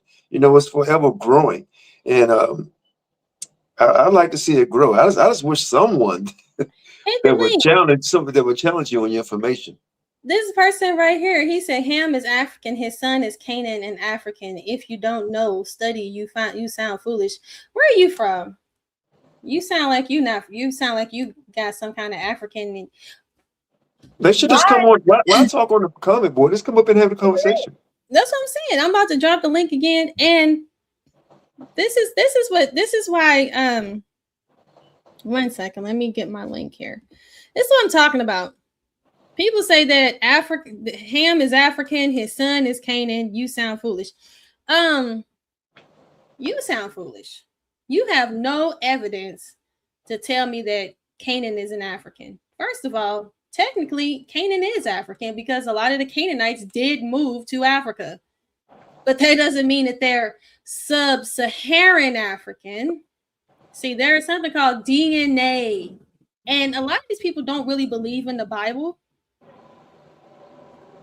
Okay. A lot of these people don't believe in the Bible. They don't understand that a lot of historical evidence has been found.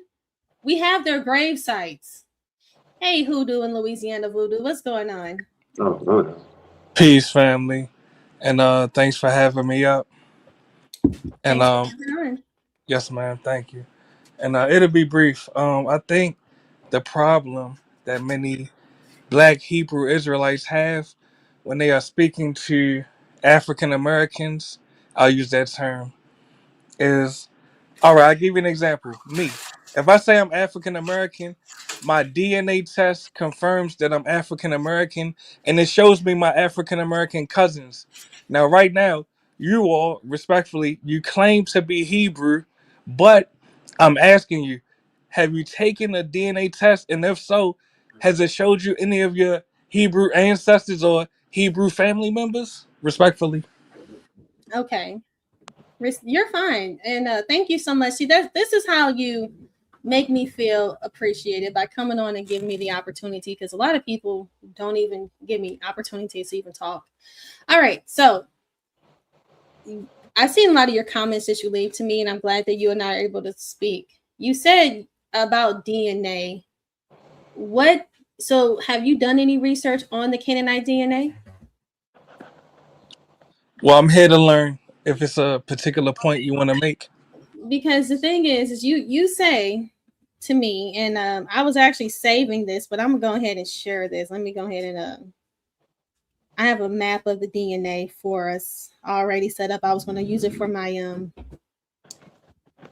Esau video, but this is a good time. So let me talk to you about DNA. They found the grave sites of the Canaanites. The Canaanites are not even located in Africa. You know that, right? The land of Canaan is located where? In the Middle East. So where are you getting African from? Are you asking me? Yes. You said, where am I getting African from? What's your evidence that the Canaanites were African? I said nothing about Canaanites being African. That's what it was. That not? I thought that was your comment. That wasn't your comment. No, what I literally said is me. I claim to be African American, and when I take a DNA test, which I have, I took more than one of them. It literally shows me my African American cousins and people of African descent that I'm related to. So my question is, you being Hebrew, have you taken a DNA test, and if so, has it showed you any of your Can Hebrew I answer that? relatives? Can I answer that, Natalie? Whoever wants to answer, I'm listening. Sure. You use the terminology African American, right? And that's the title they put on that. I can easily say, well, they took my DNA of the Hebrews. Now you're going to say you're African American because you was born here, okay? And then you would link up to certain people who had the same DNA throughout Africa or certain parts of the world, right? So I understand your question, but if I'm saying I'm Hebrew, I'm going through that. I'm saying I'm Hebrew according to history, right? And other artifacts to prove who I am, and also the Bible. So that's how I relate myself as being that I relate myself to the people of the book. If you relate yourself to the people of this land of America.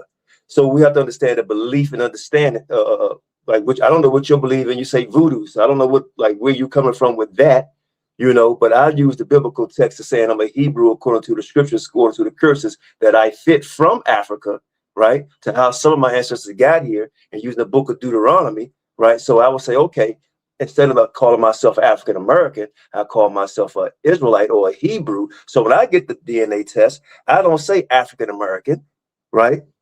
Or I'm related to the people in Africa and say they African. I say I'm related to the people in Africa that are Hebrews, and the people in America are Hebrews. That's how I go by. I don't use what the white man gave me the name of African American.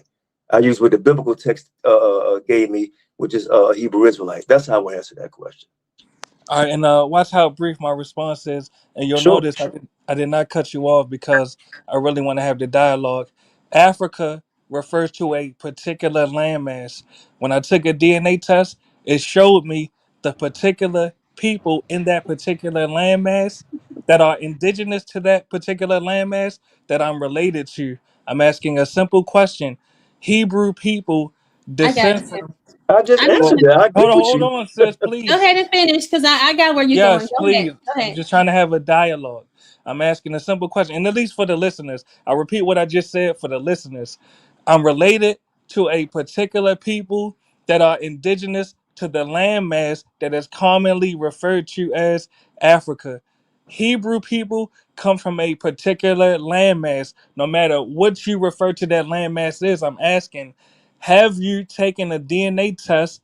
And if so, has it showed you the indigenous people of that particular landmass that Hebrews descend from that you are related to? Simple Give me question. 10 seconds, Natalie. All people of Africa don't have the same DNA. I agree. All people, That's why I exactly. said the specific.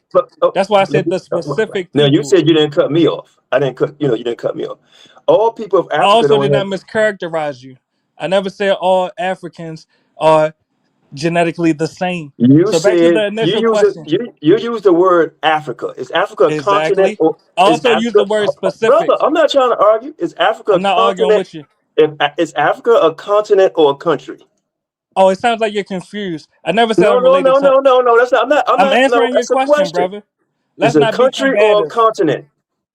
Clearly, it's a continent. That's why I Okay, said stop the there. Stop there. specific. Stop there. Stop there. Because you said you related to your DNA shows that related to the people of Africa. But I just said Exactly. Africa. I just said all the people of Africa don't have the same DNA. And I never said they So were. you can go ahead now, Charlie. Exactly. So the part you're No, it's not confused about, exactly, brother. You saying the two part. different things. You're No, I saying you said related to the one people. thing. Well, let me Bro. address the host. Let me No, address no, the because host. brother. Naphtali, did One you more hear me time, say? brother. You said you related to the people of Africa through your I said, DNA. I said the DNA test showed me the specific people of Africa that I'm related to. Did you miss that part, brother? You said Africa.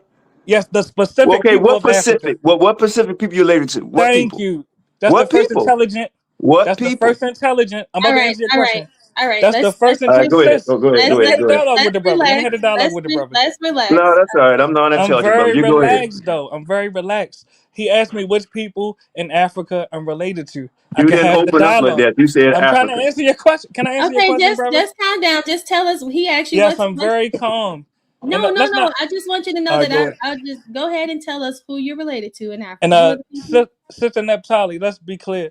Let's not mischaracterize anyone on this panel, and vice versa. I won't mischaracterize any of you. So I'm not angry at anyone, and I'm not turned up. So the people that I'm related to are members of the Tikar tribe of Cameroon, members of the Yoruba tribe of Nigeria, members of the Igbo tribe of Nigeria, etc. I could keep listing. You know what I mean? I'm African All right, American. so let me We go ahead. descend from Let multiple me go different in tribes. and let me go in and share my screen.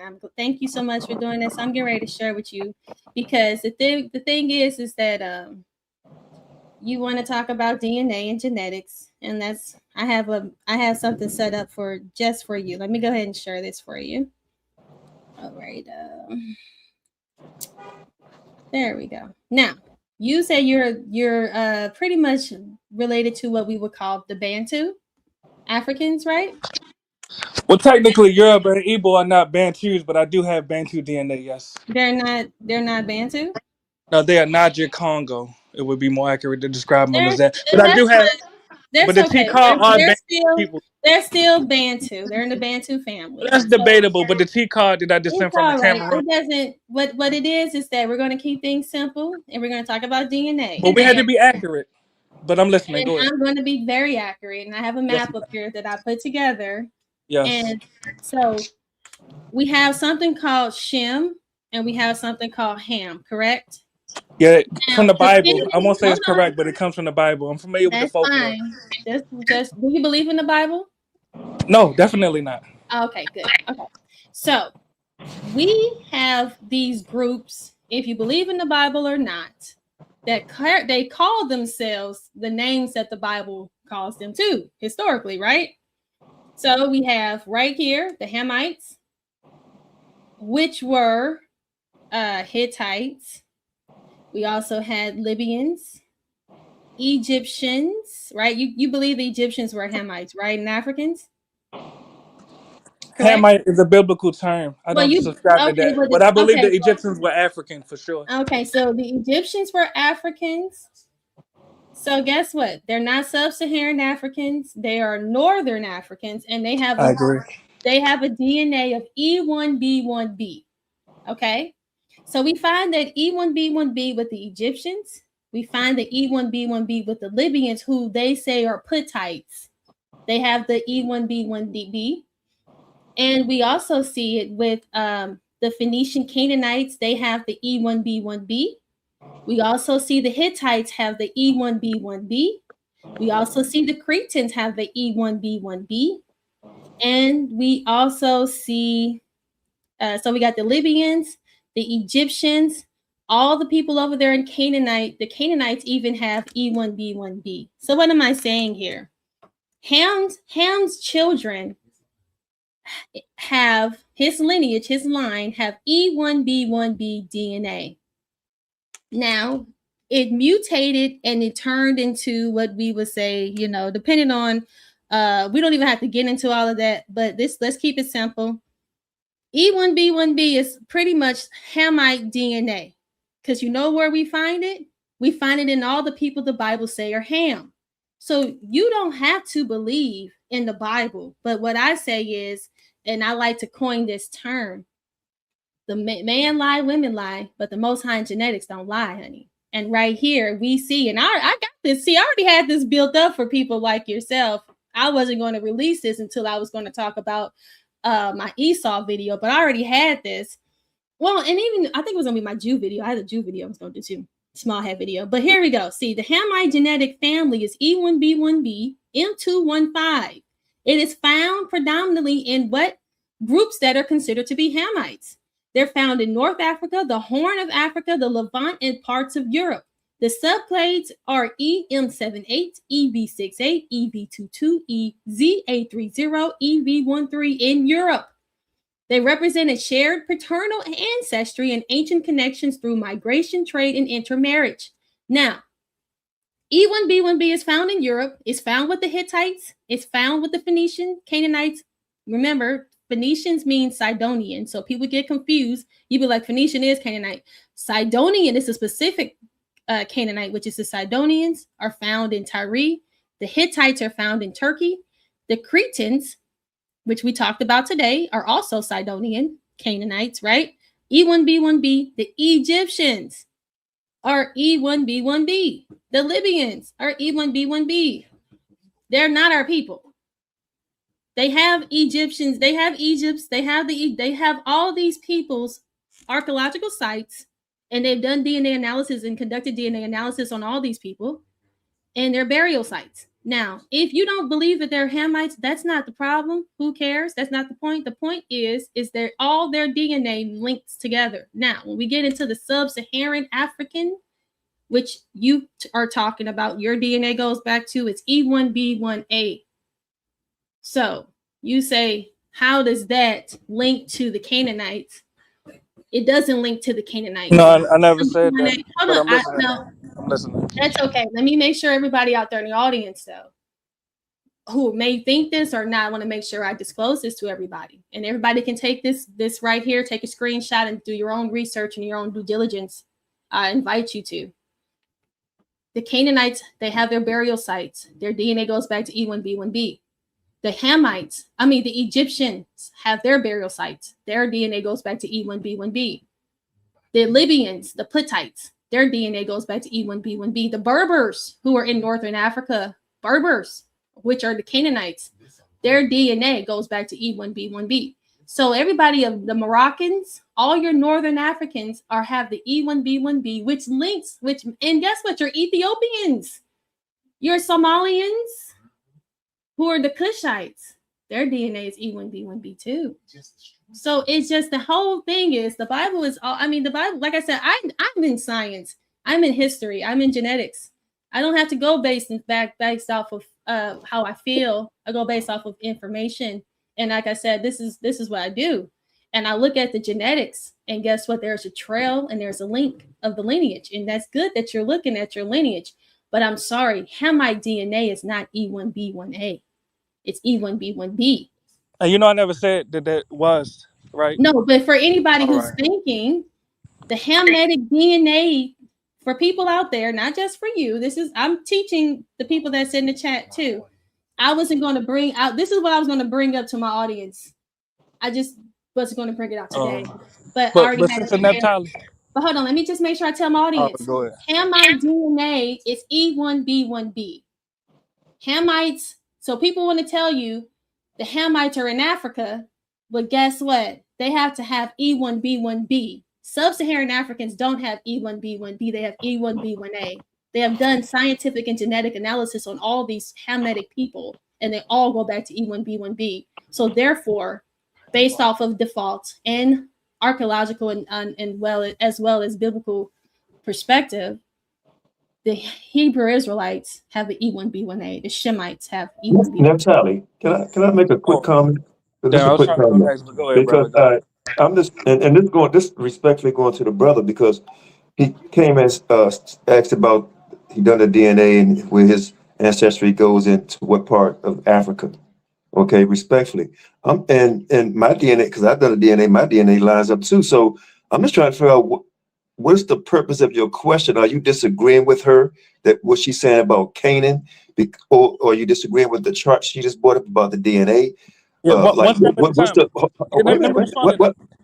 I'm I'll not answer finished. that. I'm not finished the question. I'm almost. I will go. You asked the question more than once. I was I'm trying to about to answer it, but land go it. ahead, brother. I'm about to land it. All right. Jeez. What is the point? What was your point of asking the question? Because you said, well, you don't believe in the Bible. That's my point of reference through the history of the people that you spoke on and the people in America. The reference, that's part of my evidence using the Bible, proving that I'm a Israelite. But I'm trying to figure out why you brought up the DNA to go against what she's saying. I mean, what's your Yeah, point? let me answer that. Can I answer your question, brother, respectfully? And let's go in order. I asked a very simple question that I have not gotten the answer to. What I said was, and I was very I clear. have answered your. Hold Sis, on, no, can we're I not please going to do complete the that. question? We're not going to do that because your answer. Hold on, let me make sure I say this for the audience and anybody else that wants to come up.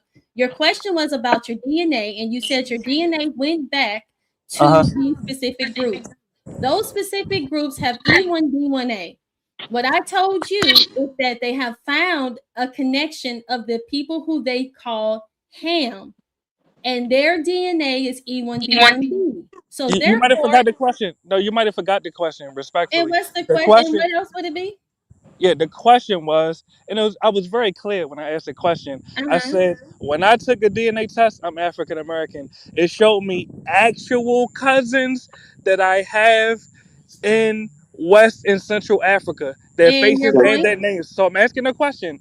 Uh-huh. Do you have any DNA evidence of actual people, actual cousins, actual aunts, actual uncles that you are genetically related to in Judea or any of that region in the Levant? Simple question. And if you Okay, can't answer so it, let's talk let about Quinav that. answer. This is a Yeah. simple question. This is a simple answer to your simple question. Yes, ma'am. The people that are in the Levant, that are in that land, are not the original people to that. Well, hold on. Let me make sure I don't confuse you because you don't Yes. know the Bible. Yes. Let me slow down for you. The land is called Canaan, and right. So Yes, ma'am. guess whose DNA is going to be over there? Canaanites. So why Okay. would my DNA match anybody over there in the land of Canaan? So just so I'm clear, none of the indigenous people, because you call yourself a Hebrew Israelite, none of the indigenous Hebrews are in that land right now. None of There them. are people over there, All but right. they're not the majority because just hold Exactly. on. No, well hold on because But I'm as they asking, are you related to them? Bro, hold on. It's you not about arguing. It's I'm about not this. arguing. No, hold on. This All is right. what you got to understand, and this is what you're missing. The children of Israel were removed from their land, and they I were agree. replaced I by agree. by the by these Canaanites. The same thing happened with the Australian Aboriginals. The same thing Exactly. happened with the Egyptians. The Egyptians aren't in their land either. Those people that are there are not the authentic Egyptians. So And my that's thing fine. is I that agree with you. But let me okay, ask you the so simple question because you already acknowledged that they are there. The indigenous people of that land are still there, but they are a minority. they're I'm not asking the this. indigenous. The you gotta you So gotta all know of the indigenous scripture. people are gone? I'm asking. Hold on, you Oh, gotta understand scripture. exactly. That is it's a mixed multitude of people that live I in that agree. I region. agree. But I'm So just so we're I'm not clear. brother, can she say something about you agreeing and not But agreeing? just so Can I'm she finish clear, her are thought? all of the indigenous people gone from that region? Are none of them left? I'm asking. you said what now? Are any of the indigenous people of that region, the indigenous Hebrew people, are all of them dispersed or are some of them still in that land? I'm asking. Okay, so listen, you don't believe in the Bible, but listen to Deuteronomy 32 and 15. Uh-huh. It says, but Jerusalem waxed fat and kicked thou art waxen fat. Thou art grown thick, thou art covered with fatness. Then he forsook God, which made him, and lightly esteemed the rock of his salvation. But if ye turn away and forsake my statutes and my commandments, which I have set before you, you and shall go and serve other gods and worship them, then will I pluck them up by the roots out of my land, which I have given them, and this house which I have sanctified for my name will I cast out of my sight, and will make it to be a proverb and a byword among all nations. The Chronicles 7:19 through 20, where he says he will pluck them out. So this is actual scripture of the Most High saying that he's going to pluck out all the children of Israel out of his land. And I heard, Hey, Naphtali, can I say something so to you real hold quick, on, brother. Naphtali? I'm trying to have a dialogue with the sister. Please, just Naphtali, can I say So something to you hold real on. quick? Yeah, My but the God. thing is, hold on one second, Elder Quinn. I'm gonna go ahead and let the brother Hoodoo go because you don't even believe in the Bible. So it's really no point of talking about. I answered your question. No, you didn't. I did. I answered it very thoroughly. No, I literally asked, are any of them still there? You said, But first you said they're there as a minority. Now you're saying none of them are there. So which one is it? No, the hold thing on. is, you Can don't I need just Let say me something get your real answer. I'm quick? not arguing with you. I'm not trying to you berate you. no, you You just are over Go talking, ahead. bro. You're very emotional. but I'm Listen, not emotional. I You can thank have you this so the much same for conversation. your time. the I thank same you for people your that you time. I'm gonna go I'm ahead and sorry. let you go, Hoodoo. Thank you so much. Yeah, you gotta run. The same people that he brought up, Naphtali, that he said he's related to, some of them same people actually been on your show, been on my show, saying they're Hebrews. So that's why I don't. His question, he's not even listening. He wasn't even listening to himself. Some of my aunties and cousins over in Cameroon and all that through my DNA. That's where they from. Okay, that's where they from. But some of them same people say they Hebrews. I don't know what. I mean, okay, that's what your DNA say, but I'm trying.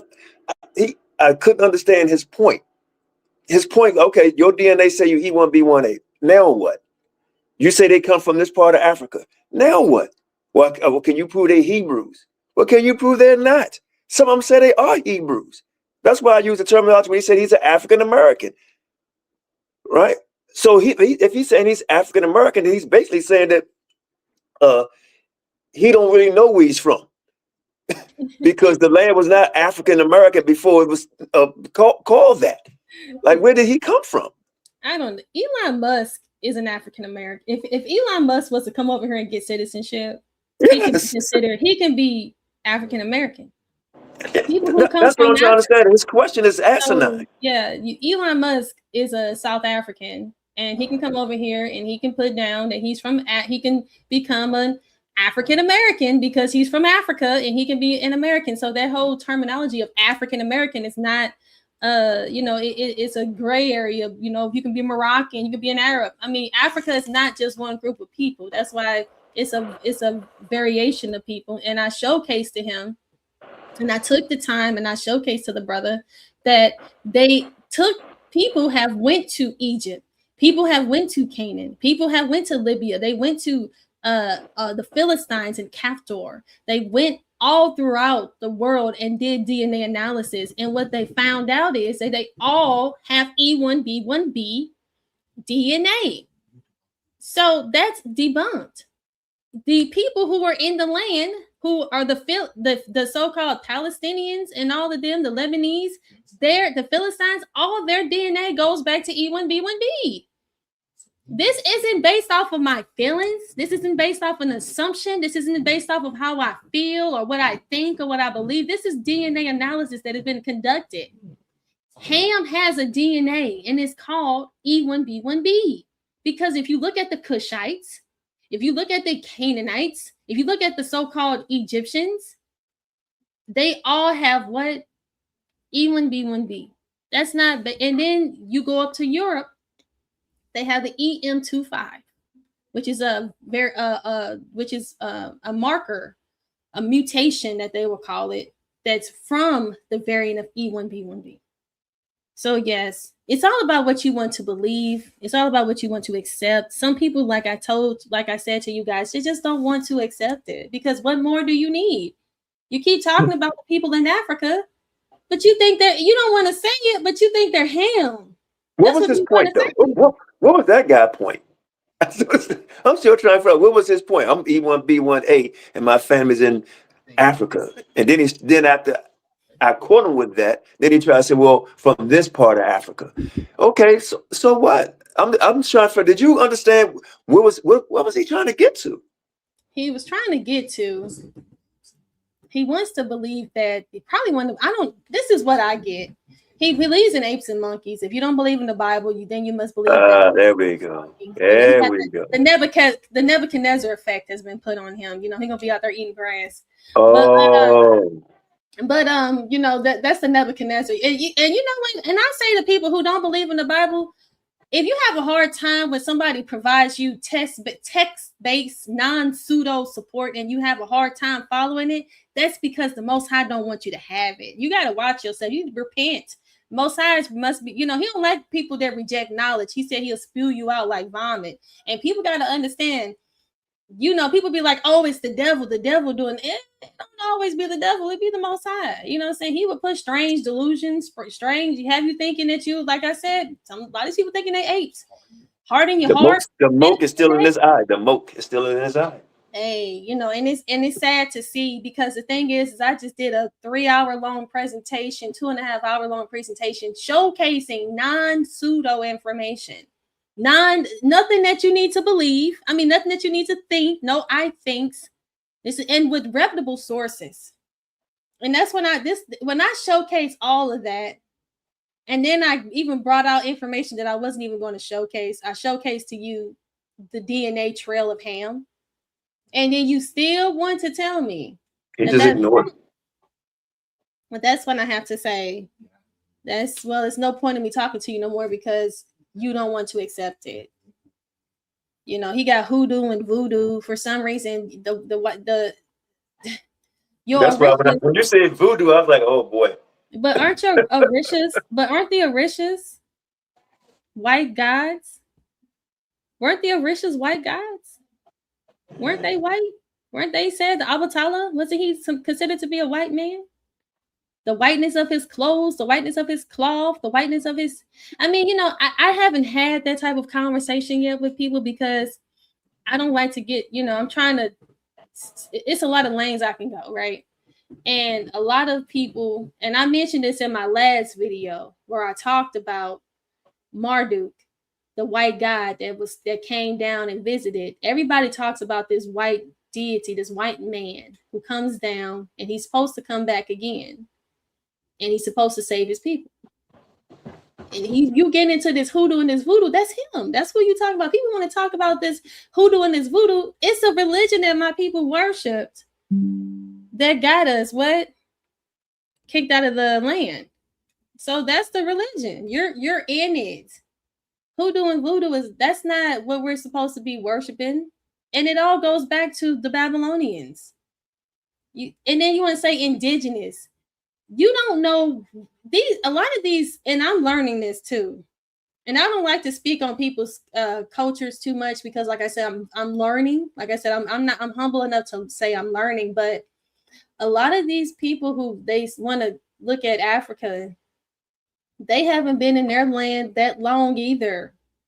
Their civilization, a lot of their countries have only been around for 60, 70, maybe even 100 years. And then a lot of the Europeans are the ones that drew these lines and named their countries. So he wants some people like I find my Black American people, we do that. We look at them like they've been there for thousands of years. No. They've been there for 60, 70, maybe max 100. A lot. Cameroon, all these, Nigeria. He mentioned Europa. Nigeria is named from a white woman.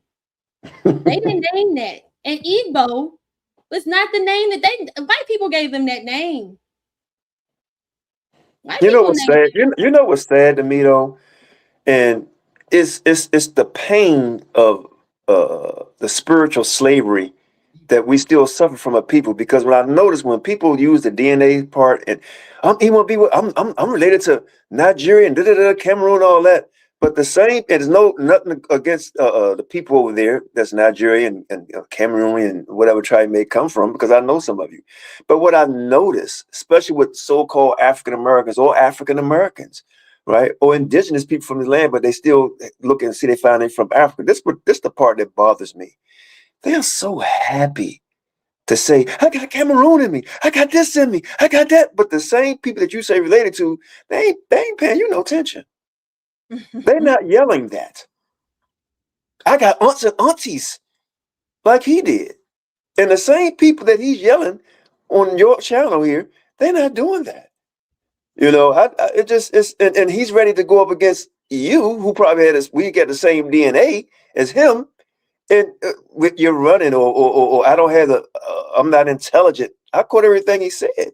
You know, and it's the curses do fit if you believe the Bible. The Bible says your eye should be evil towards your brother. So somebody said, "What's the point?" And he says, "Man, y'all sounding bad right now." Hit the link. Sounding bad about what? What are we? All we doing is trying to understand why I present the DNA of the Canaanites and the Hamites, and it's not ours. Why is that? And I'm educating not even educating, I'm just sharing information with my fellow peer. How is that sounding bad? I don't get it. You know what, Neftali, what you're doing, like you said, you're bringing on information, right? He sounds like somebody's judging how perfume smells. You know, what may sound bad or stink to one person smell good to the other. We're not talking about what smell good, right, or what look good, right? She's bringing on actual information, DNA, biblical text, and other things. She's lining stuff up. This is not about how somebody feels. We're not dealing with feelings. We're not dealing with smells. We're not dealing with looks. We're not talking about what looks bad or sounds bad. The truth hurts, and it may sound bad, especially if you don't know. Now this person says, no, coming at people who are excited to learn about where they come from. Nobody's upset about where anybody comes from. I went to Africa. Okay, I journeyed to Africa and I went to the Gambia. This channel is called African Diaspora United in Christ, ADUIC. If you see that ADUIC right there, it crosses that says ADUIC. That was the name of my channel originally, was African Diaspora United in Christ. I actually went to Africa, went to the Gambia, and I'm trying to wake up my people who are from that region. So nobody's disappointed or sad about anybody coming from Africa. I understand those are my people there. What we're trying to say is that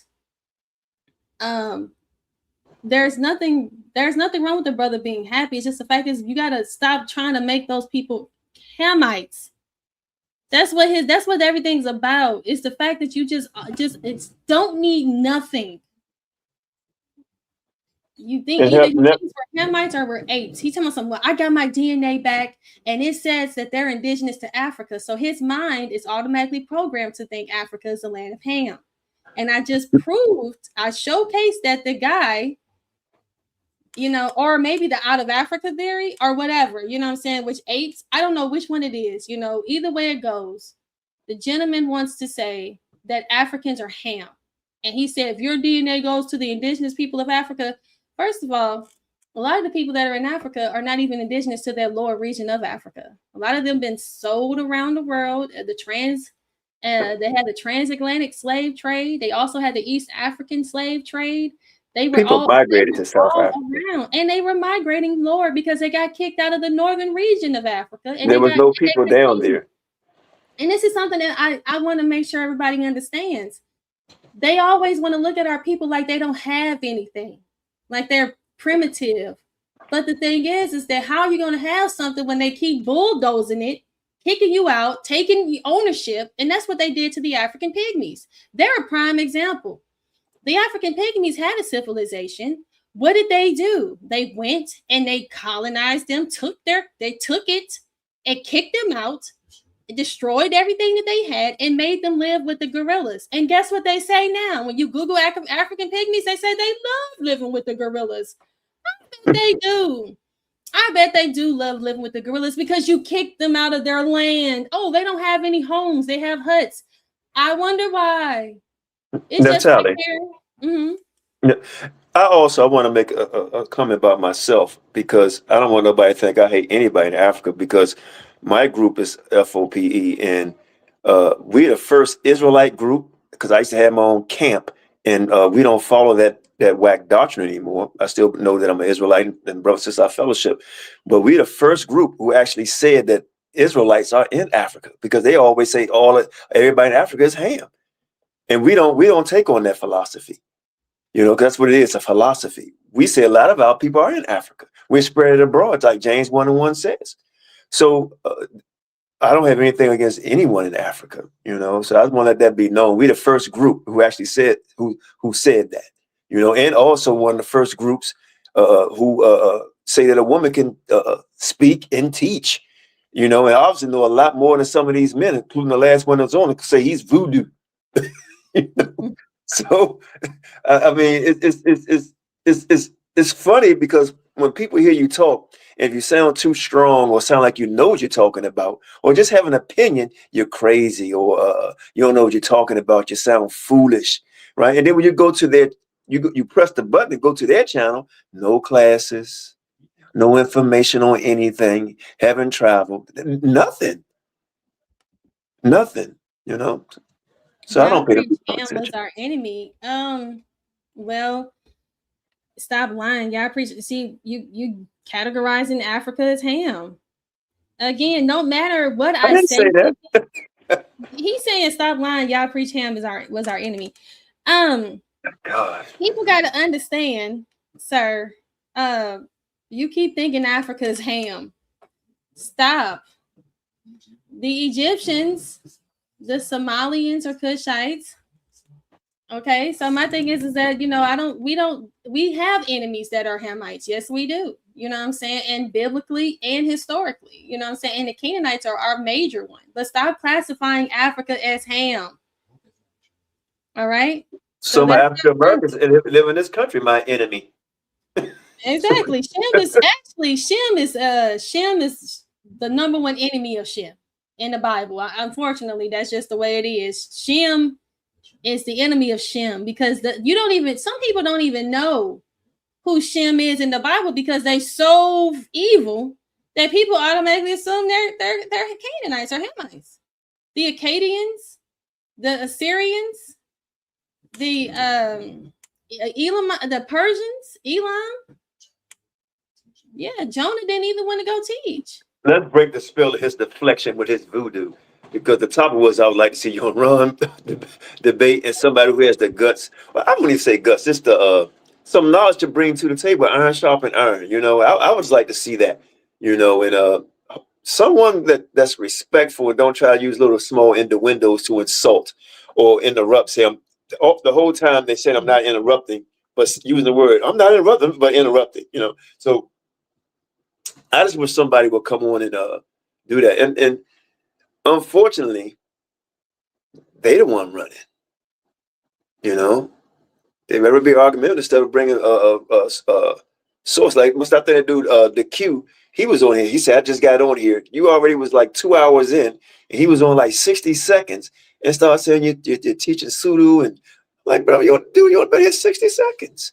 Oh, that's my number one fan. You know, he's my biggest fan. You know. You should play that video. Play that video of him salivating. He's my number one fan. You know, he has to come by and he has to say hello to me. He's in love with you. He's in love. He has to say hello. You know, people they have to shout me out. But yeah, you said that's true. I thought maybe, you know, giving him the DNA and everything, we could have moved there, but he didn't want to accept anything that I said. And it's not about, I'm very humble, but my thing is that if somebody gives me information that's tangible and I just spit in their face and ignore it, it's disrespect, you know, and that's just the way it is. It's just disrespectful. And that's not being fair to the person who's taking time out to talk with you after they done presented all this information to you and you turn your nose up at it and say, I don't want to believe it. But then it gets to a certain amount of time where you have to say, well, okay, well, let me go ahead and end this conversation, you know. So just to be humble, you know, it's not that I'm too good. It's just the fact is, it's no point of continuing. I have a question for you. I have a question for you. Do you believe the Bible is the word of God? Yes, I do. Okay. Do you laugh at the word of God? No. Okay. Now, the reason why I brought that, right, exactly. The reason why I asked that because I watched a video when you and Ron was speaking, and you brought up this. I think it was it 7 sons of Cain, or I forgot how many sons it was, and you read it out the Bible, and he shook his head and said no and laughed. I believe a lot of people is just using the book as a front and don't believe it. Yes. That's what I noticed too. A lot of people like the idea of the Bible. And this is shout out to my people out here, and it's not their fault, not all of them, because these people have taught us to believe the Bible is like a myth. You know, when you read the Greek mythology, if you guys take some time out and read the Greek mythology, it sounds crazy. Okay, so they're trying to make the Bible sound as crazy as the Egyptians mythology, but that's, I don't want to get into it, but if you think about the book of Enoch, when you think about the book of Jasher, you get into these the book of the giants, it's all correlating to what the Greek mythology is saying. But what they did is that they made these cartoons and they took stuff that's demonic and made it into superheroes. They made them into cartoons, you know, dragons. People say, oh, dragons, that's what the Bible talks about, dragons. Yeah, what is a dinosaur? Okay, before the word dinosaur existed, they were called dragons. Yes, believe it or not, before you had the word, I guess dinosaur sounds more scientific than dragon, but a dinosaur is nothing more than a dragon. Before 1800s, they were calling it a dragon. Okay, so you know, a lot of these people don't know that, but they want to take stuff and make it sound like, oh, this is laughable, it's a joke. No, you're a joke, because the thing is you letting these people take away your blessing and make you think you're an ape. See, that feels better for some reason. I don't know why that feels better to people, to believe that you're well, they say apes are humans because man said it, right? But an ape can't get a ape and a human can't get each other pregnant, you know, or have babies. Two different dogs can. I think we talked about this earlier. Two different breed of dogs, but they're the same species. They can get each other pregnant, but two different species cannot procreate. You know, so I just don't understand the logic of this. We're apes, you know, or we come from fish. You know, we're tadpole. We're a tadpole, and all of a sudden we don't see the tadpole walking out the water. Tadpole, we don't. It's just like all I see is tadpoles keep being born from frogs. Yeah, and I don't see that one frog turn into a human or a fish. Yeah. It's not even about witnessing. It's about where they talk about the fossil record. Where is it at? Where is the intermediate? That's what it's called. Intermediate fossils. The intermediate fossils. Where is the intermediate fossils from the fish to the walking whatever? In, you know what I'm saying, the walking fish. This fish when it grew its arm or when it grew its lung. You know what I'm saying? Because the fish has gills, so the fish had to transform from you see how ridiculous that sounds? But they want to make the Bible like it's a fairy tale, but the fish just decided to grow alone, and it just hopped out the water and just was like, I'm breathing. And then millions of different kinds of fish, you know. I mean, so you mean to tell me we come from like this big bang and the trees which give us the oxygen, just everything just fit right? No. And when I have a conversation, you know, I thought it was funny because I had posted that I was going to be debating possibly debating Ron, and I had a comment under there from Unc West, and he was like, cap, you know what I'm saying? Like I'm a joke. Like Ron Dalton, like I don't know, like I would lie, like I'm a liar, or I'm trying to, you know, take clout from someone's name.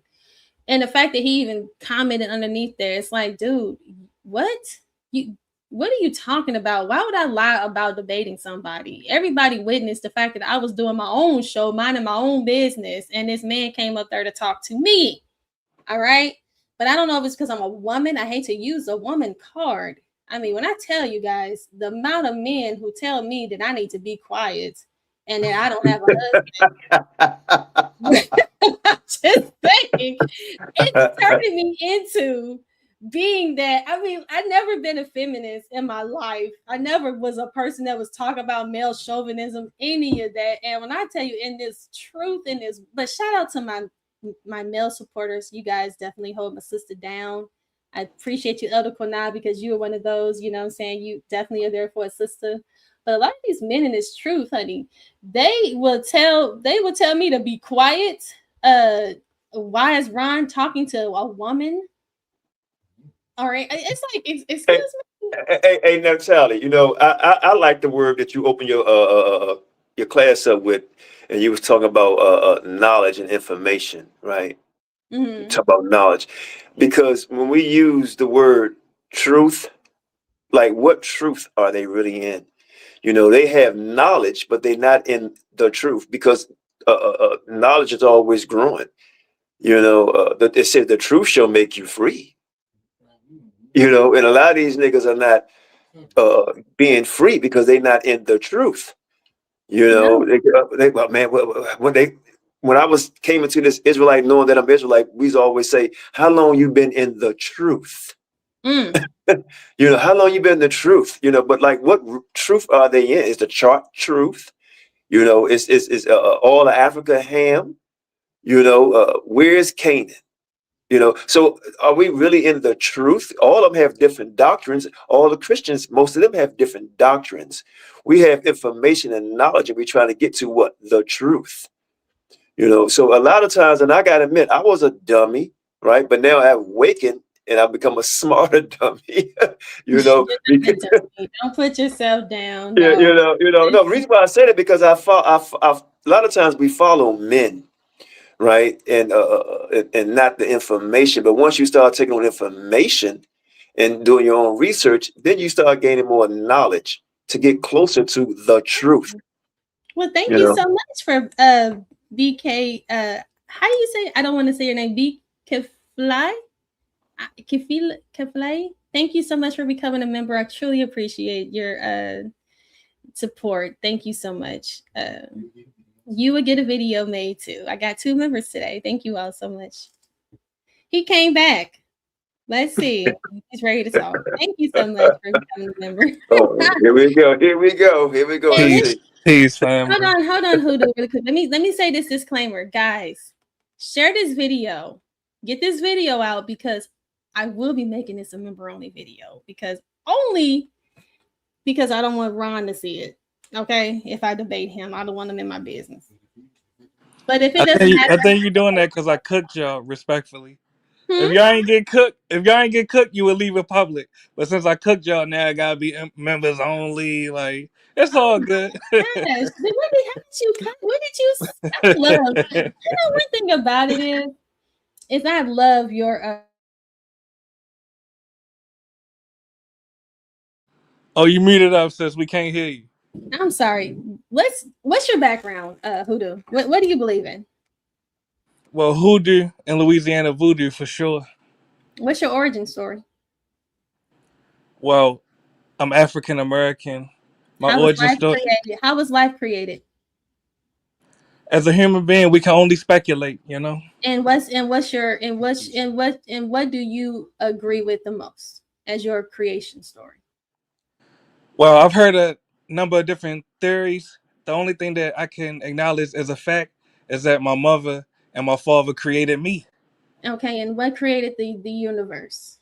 Once again, we can only speculate, What, do you believe in millions and billions of years?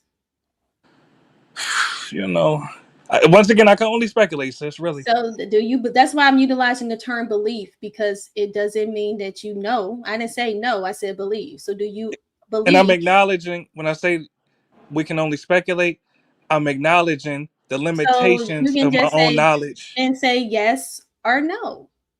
I don't know. But do you accept that? Once again, if there's evidence presented to me, I will accept it. One thing I know is, okay, do you accept the biblical narrative? No. Okay, that's foreign folklore. So you know that's fake. No, I didn't say that. No, I didn't say that. What I'm saying is, if there's evidence. No, you said, do I accept it? I said no. You didn't say you didn't know. You didn't give me a I don't know. You gave me like a solid no. Well, no, actually, you cut me off. You said, do I accept it? I said, no, I don't accept it. But if there's evidence of the Bible being true and factual, I will accept it. I believe that Jesus existed, but I have no evidence of it. So you don't believe, you don't have any ground foundation. You just are out here trying to figure it out. Well, if that's your assessment of what I said, that's your prerogative, But you know? I'm trying to build a foundation, establish something that you stand on, and the only thing that you have I stand on studied. my ancestry. What's voodoo? Yes. First intelligent question.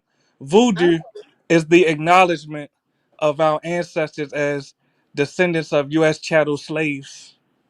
Okay. Let me say this. Let me say this real quick to you, my man.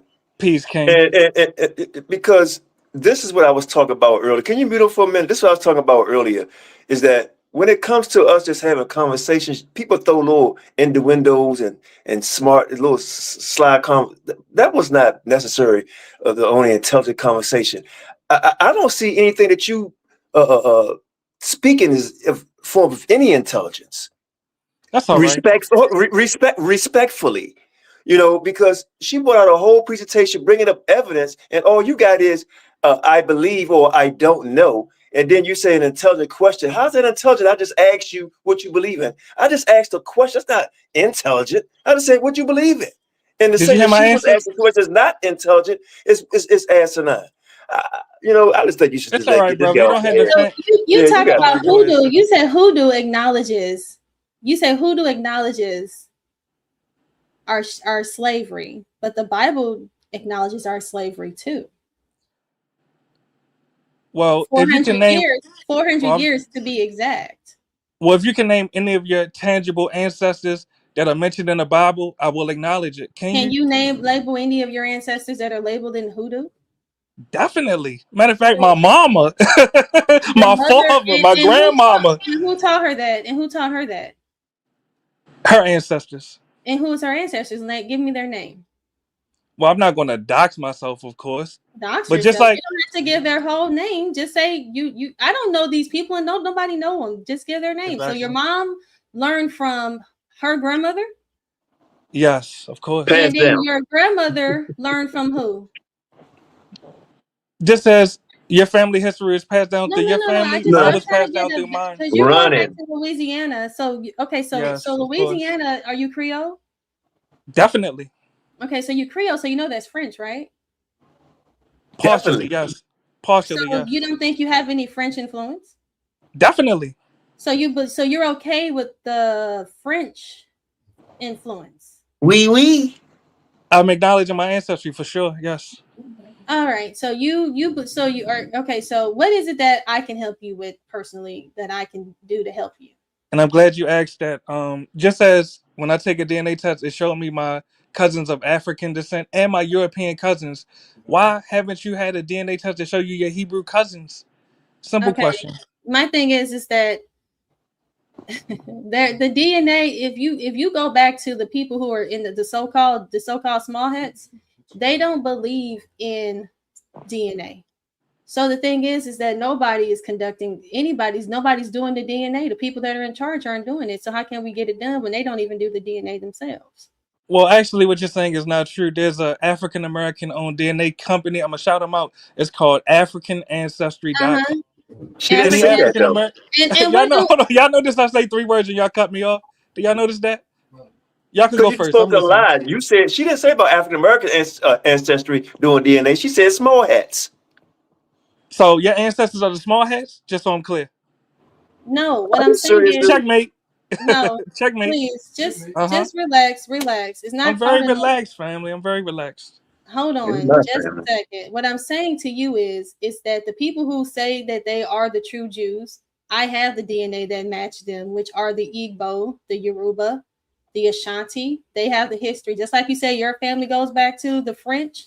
Well, the French are the Canaanites, and those gods and all that spiritual worship you do goes back to them. So that makes sense. Your ancestors go back to the French, who are Canaanites. So I agree with you. And mine go back to the people that are the true Hebrews, and those are the people that are in Africa. Those are the Hebrew, the Ashanti, the Igbo, and that Hebrew is what they said it was Hebrew. So just on. Oh, I'm sorry. Go ahead. No, what I'm saying to you is that you go back to the French. The French are Canaanites. Interesting. And I'm noticing you have a lack of comprehension. I said some of my ancestry was French, No. but I'm asking the Igbo, the Yoruba. Are you saying that they are indigenous to the Levant? Actually, is that what you're saying? Checkmate. Okay, don't do lack of comprehension. It's no need for name I'm calling. asking, are the Yoruba and Igbo It's indigenous no to need to be Judea? cynical. It's no need to be cynical. The thing is I that agree. you're basing voodoo and hoodoo, which comes from the French, and that comes from the Canaanites, and that goes from them. You want to take that side, then that's okay. I don't have. But voodoo was not created by the French. But Yes, I'm it listening. Go was. ahead. It is. Do you know the gods? Do you Yeah, well, subscribe they're to called gods? Loa, actually. They're The called Loa. Loa, and they All right. descend from Do Benin. you know They do you descend from know? Benin, not France. Hold on. Checkmate. No. Checkmate. No, it's not from You're Benin. getting cooked right now. How old are you, The my man? Loa come from You Benin, are not acting like French. you Checkmate. you don't really know anything about the gods and how they Checkmate. all go back to Pan-Babylonianism, That's which goes back, speculation. huh? That's speculation. But back That's to your not non-existing speculation. Hebrew covenant. All Well, you right, go first. I go next. You go first. you I go know what? next. I just educated you on the Pan-Babylonianism and how all the gods all link up together and they all link back to the Amorite Canaanite. You can believe in those gods and worship. That's why it says in the Bible to choose who you want to serve. It says choose who you want to serve today. It can be the gods of the Amorites, or it can be the Most High God. But you have a choice, and you made your choice, and that's good. You think you like voodoo and hoodoo. When you go back and you look at the Orisha and you look at the Abatala, they all go back to saying that they were visited by a white God. And Abatala links to white Jesus. So Have you ever all heard that that before? stuff, he watched And my video. am I able to respond? Oh, I'm sorry. Have you Go ahead. ever heard that before? Have you ever heard of that? And we'll go in the order No, of operations he because you said doesn't. He more. doesn't know. He Oh, doesn't know. He I needs was to trying to be. answer. Hold on. All right, go ahead. Abatala and the Orishas were said to be 7 white beings that came down and visited and talked to as many people that talked. The Dogons, all, even the Mayans, they all are accredited with being visited by white beings that gave Oh, them so knowledge. that's where his ancestors got the information from. Yeah, it all goes back to these deities. Oh, Now, that's what you don't am know. I allowed to respond? Oh, I'm What sorry. you Y'all don't. still going? Y'all still Let me going? Go ahead. continue to edify because you came up here. You want to talk to me, so let me teach you. All right, go ahead. The Orishas were white beings that came down and provided knowledge. That's why it was okay for the so-called Mormons and these so-called Europeans to come down, because our ancestors thought that those were descendants of those people, because they were told, just like with Quetzalcoatl, just like with all these different stories, they were all were told that their gods were going to return, and their offspring were they thought were to be white skinned because their gods were white skinned. So the thing is, if you want to believe and worship that, you have the right to. Who am I to tell you not to? The Most High don't even tell you not to worship him. He says choose. You made a choice. You want to worship those. It's many. We call them small G gods. Okay, it's many of them. And if you want to, if you feel as though that's working for you, then worship them.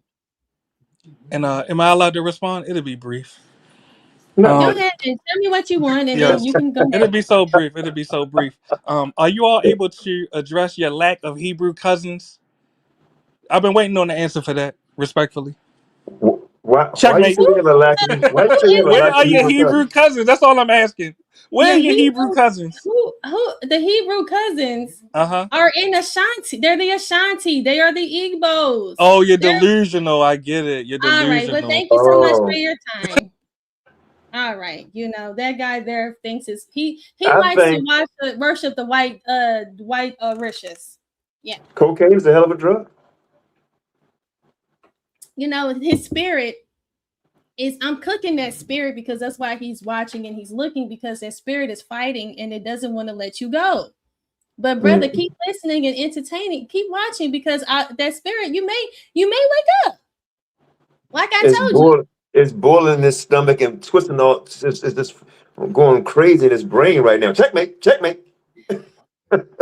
Well, It's no point. I gave him another chance. I really tried to have a conversation with the brother, and I know a lot of people find it annoying, and I want to apologize to you, but guys, I was just trying to, give the guy another chance and try to get an understanding. But a lot of people just don't want the truth, and like I said, that's why you got to let them know that that deity that you're worshiping is yours. Worship him. If you feel as though that's going to get you through and is getting you by, maybe you are doing good and doing great. Okay, who am I to stop you from worshiping your God? But that's not my God, and that's not the Most High. You know what I'm saying? You want to worship the Creator and not, the creation and not the Creator. Good enough. Have a nice night. I'm sorry, sister. No, you're okay. Yeah, I'm at work. I know where you are. You're good. Let me look at tell you, your patience. I don't know how you do it sometimes, because the guy, he never really came on to teach.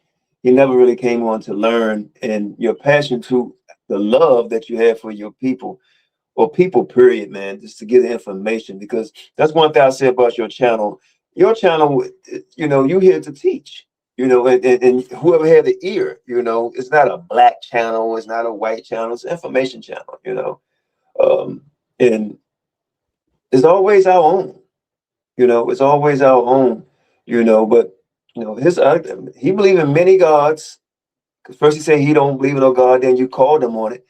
And you know more about his belief than he even knows, so you called him on that, and his God is white. It's the white gods. When you research their gods, and that's facts, they tell you Avatala is a white deity.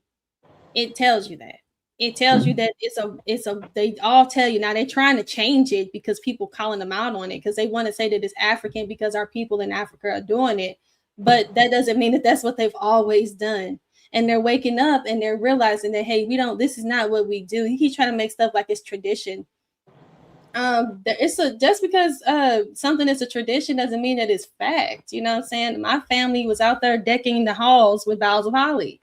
That doesn't mean that I'm supposed to continue to do it. I'm the person that's supposed to, when you wake up to the truth, you're supposed to wake your people up and get out of it.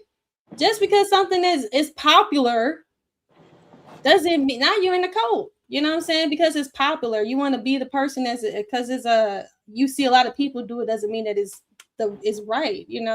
Just because. Well, the white man, the one told him that was his relatives way before the black man. This group that he named came with the DNA. It was a white man doing the DNA first, right? And came up with this thing, and a lot of it is false information. A lot of it is, but proper research, you find out to get the truth of it, and all his folklores and everything he believed in, the people that he hates so much, that's who he's actually learning from. He doesn't even hate them. He's just a person that he believes in evolution and he doesn't want to admit it. One thing that I learned is these people who get up here and talk all this Egyptology, they talk all this mumbo jumbo. That's why I said, do you believe in millions and billions of years? Come on, tell me. Yeah, you believe in millions and billions of years. Yeah, you believe that you came from a ape. You don't want to admit it. They don't want to let you know because they know that that's what they believe. And he said, I don't know what I believe. I don't know no, you don't know. But what you do know is that you don't believe in the Bible. And that's something that you need to ask yourself. Why do you believe? Why do you have that on you? You got a bad spirit. You need to spray it away. What was Michael Jackson monkey name? Bubbles. And no offense, like you always say, right? No offense, right? No offense. But I think the only intelligent answer you gave is that you do believe in evolution and Bubbles. We know your cousins is Bubbles and Caesar from the Planet of the Apes. And I'm being trying to be funny, but people insult people for no reason, but that's what they actually believe in, Caesar and Bubbles. That's his family. Hey, if they want to believe, and I will go into depths because evolution is not even it's a philosophy. It's not even a science. It's a form of science if you believe philosophy is science or a psychology, but it stems back to Buddhism. you know. And if I ever have the time to talk to somebody who really truly is a teacher on it, I will expose to them that the avatars of Buddha were a fish, a monkey. He transformed through so this is reincarnation, and he started off as a fish, and then he reincarnated into a land animal. And then it's all about doing good. So if you live a good life and you do good, like karma, you get to come back, and then you get to transition into another animal. And when you do the best is when you can transition into a human being. And the ultimate goal is ascension, to ascend into to another dynamic, which is to be immortal, right? And they say that Buddha was able to be an ascended master.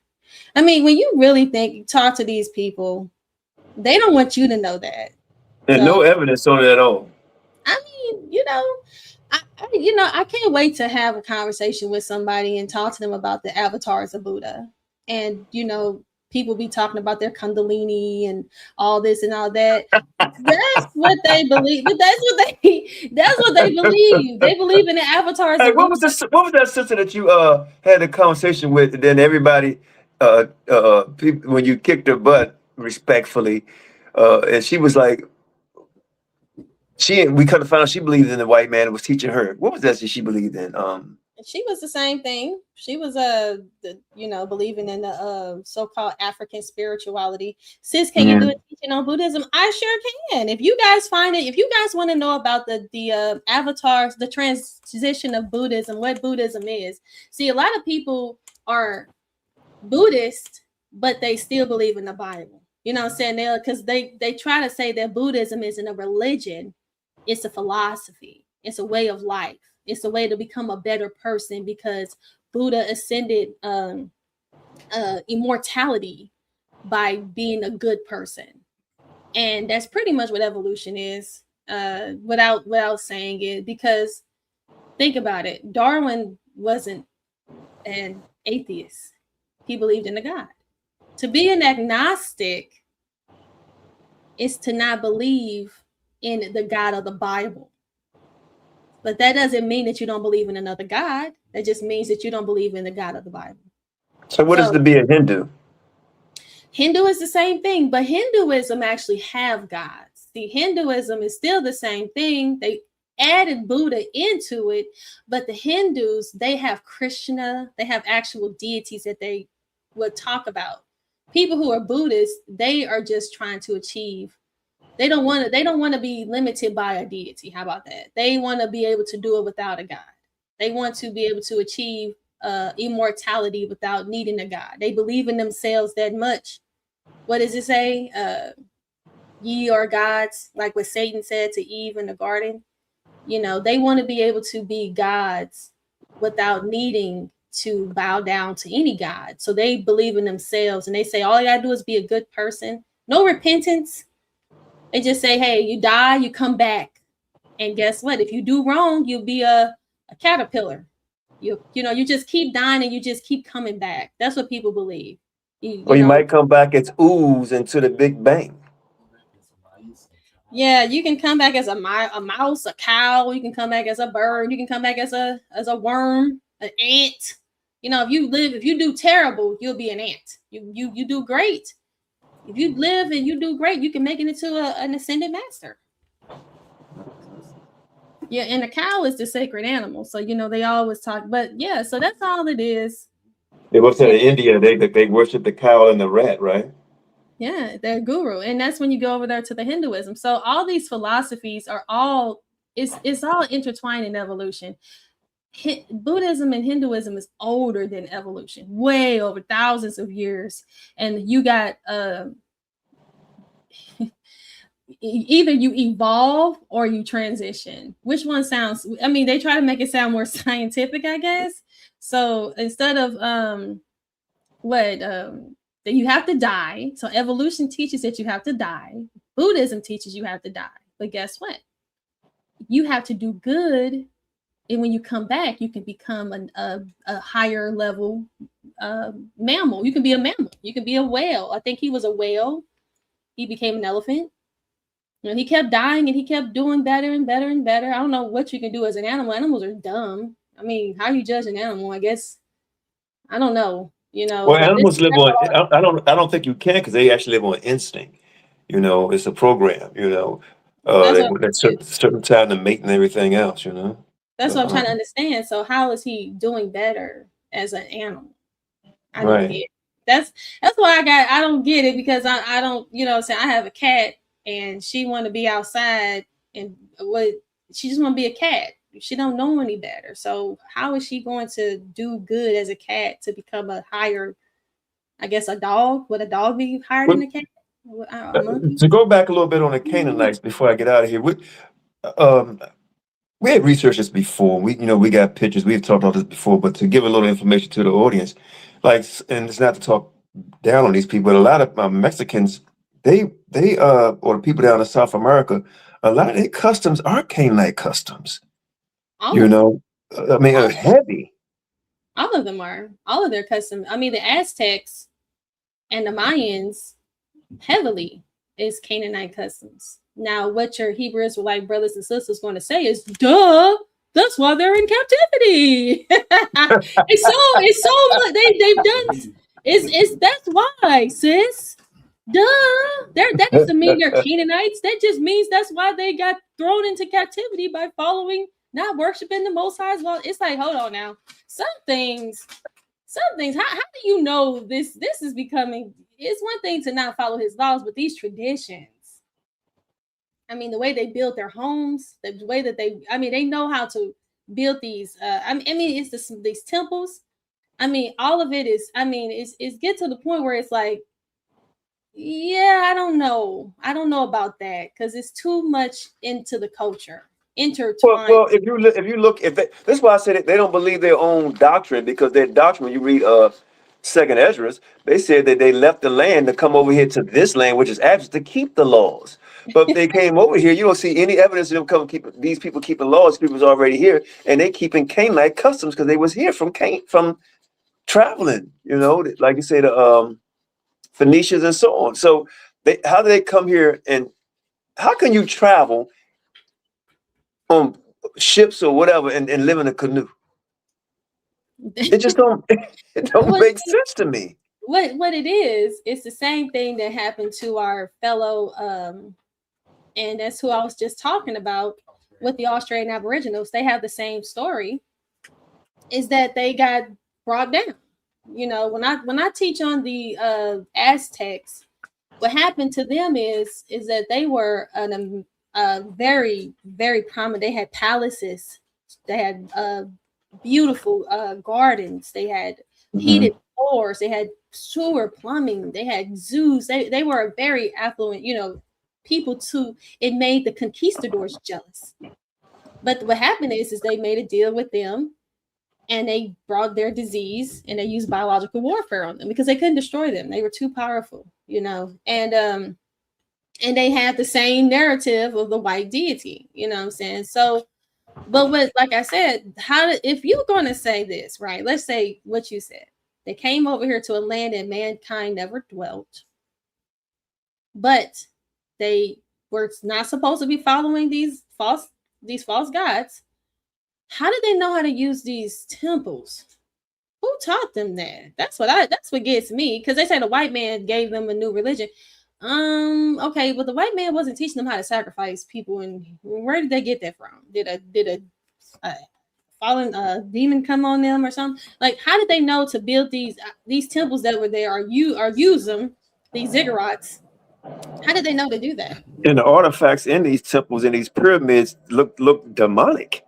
They are and they're gods, and they want to get up here and they want to say the white man brought them. No, they didn't bring them Quetzalcoatl. They didn't bring them Kukulkan. They didn't bring them Viracocha. They didn't bring them Shamash. You see that feather crown they wear? That comes from a god, Shamash, the sun god. He has a crown, and it's a crown of feathers. How did they know that? well, duh, that's why they're king. That's why they're, and then it's like, that's why they're Israelites, because it's like, no, but then with the African people, they want to say they're Canaanites because of them worshiping doing voodoo and stuff like that. But these other people have taken it a step further. I mean, gosh, we don't see ziggurats in West Africa? I Okay, mean, I you got see a question for you. I got a question for you, Nephtali. It's off topic, and it's dealing with not how old Africa is compared to North America, the pyramids. Why do some of the pyramids they say here is older? I guess using their science, because I don't. Their science dealing with carbon dating, we know it's off. But if it's correct, what makes why are the pyramids older here, or they science off? You said which one's older? Yes.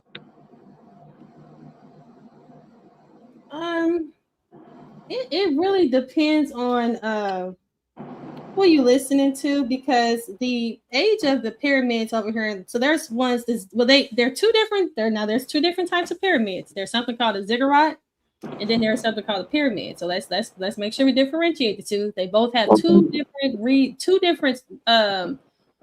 reasons why they're built. So a ziggurat is primarily built for worship. A pyramid, based off of them, is built for a tomb, to house. I believe it's a generator. I mean, I'll take it there. But there we go. I believe it's a channel. But go ahead. Yeah. But they say here that the Egyptian pyramids were built between 2700 BC and 1500 BC. But they say that the pyramids in Peru go back as far as 3000. So they're dating the pyramids over here older than what they date in Egypt. Now, I know my Egyptologists, they'll get mad because they want to say that Egypt is older than that. But I don't agree with that.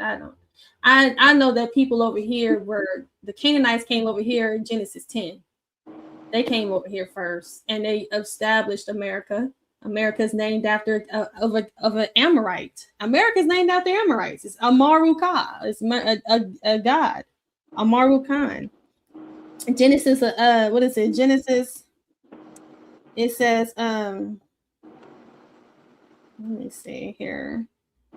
It describes how Genesis 11, 1 through 9, it describes how God confounded humanity's single language and scattered them. So in Genesis 11, when the Most High scattered everybody, a lot of them came here. So I agree with that. And the Canaanites also spread abroad too. They were very powerful people who were spreading abroad, traveling. So they're old. Canaanites are pretty old, so they're pretty old and continuous. The Hebrews are relatively young. Shem is old, but the Canaanites are old, so. And somebody mentioned Cain. I learned something about Cain. I'm still researching it, but people say that Cain went underground. Yeah, they say they went underground before the flood. Oh, I don't know. That was something that was brought to my attention. I was like, wow. I never heard of that one. That was new. You know how you scrolling through stuff and people be talking. I was like, whoa, okay. I started research. I said, well, Kenites do mean Cain. So, and then when you look at these civilizations like Deconstructing, it has an underground whole cavern underneath there. I mean, it's the whole city underneath there. Deconstructing. They have a lot of underground cities, and they believe in this. And if you guys watch my presentation from the beginning, I show you these these investigators who were trying to go. They want to go into the Pyramid of Giza because they believe it's an underground chamber down there too. So, and they won't let them see it. So, but guys, it's been nice being on here, and I was just about to end it too. So go ahead and say your closing statement because I've been on 4 hours. Yeah, I would just say, man, I talk to the sister and her husband all the time, and their information is vast. I mean, we talk about what's in Antarctica, it's vast. Trust me. And I just can't wait for you to just take the top completely off the cap, and let it out, But we're just trying to get past the Canaanite things and others. I'm glad you're about to go into the Esau topic. I am going to go right into Esau. So we're going to talk about Esau. We're going to talk about what happened to him.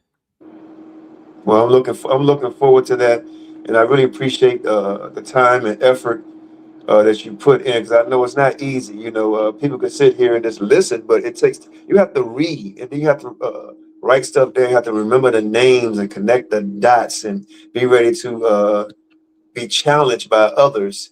That are true scholars like yourself. Or deal with somebody like the voodoo guy.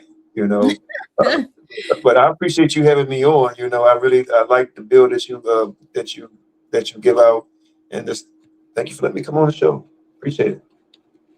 Somebody's interested in you in this Antarctica thing, so maybe you can come back and talk about that. Yeah. Well, I don't know if y'all believe in the grays and all that type of stuff. I'm just starting to dip in that. We can go into the tinfoil hat. We can put it on. I can go there now. We get into the Anunnaki. I can go there. I try to, like I said, when you researching, like reading that stuff about the Greek mythology, oh my God. Okay. When you talk about Greek mythology, and then I was really, just letting people think Europa was a Canaanite, but remember, she made it with Zeus, who was a god, and they were talking about making sons that were half, minotaurs. Minos.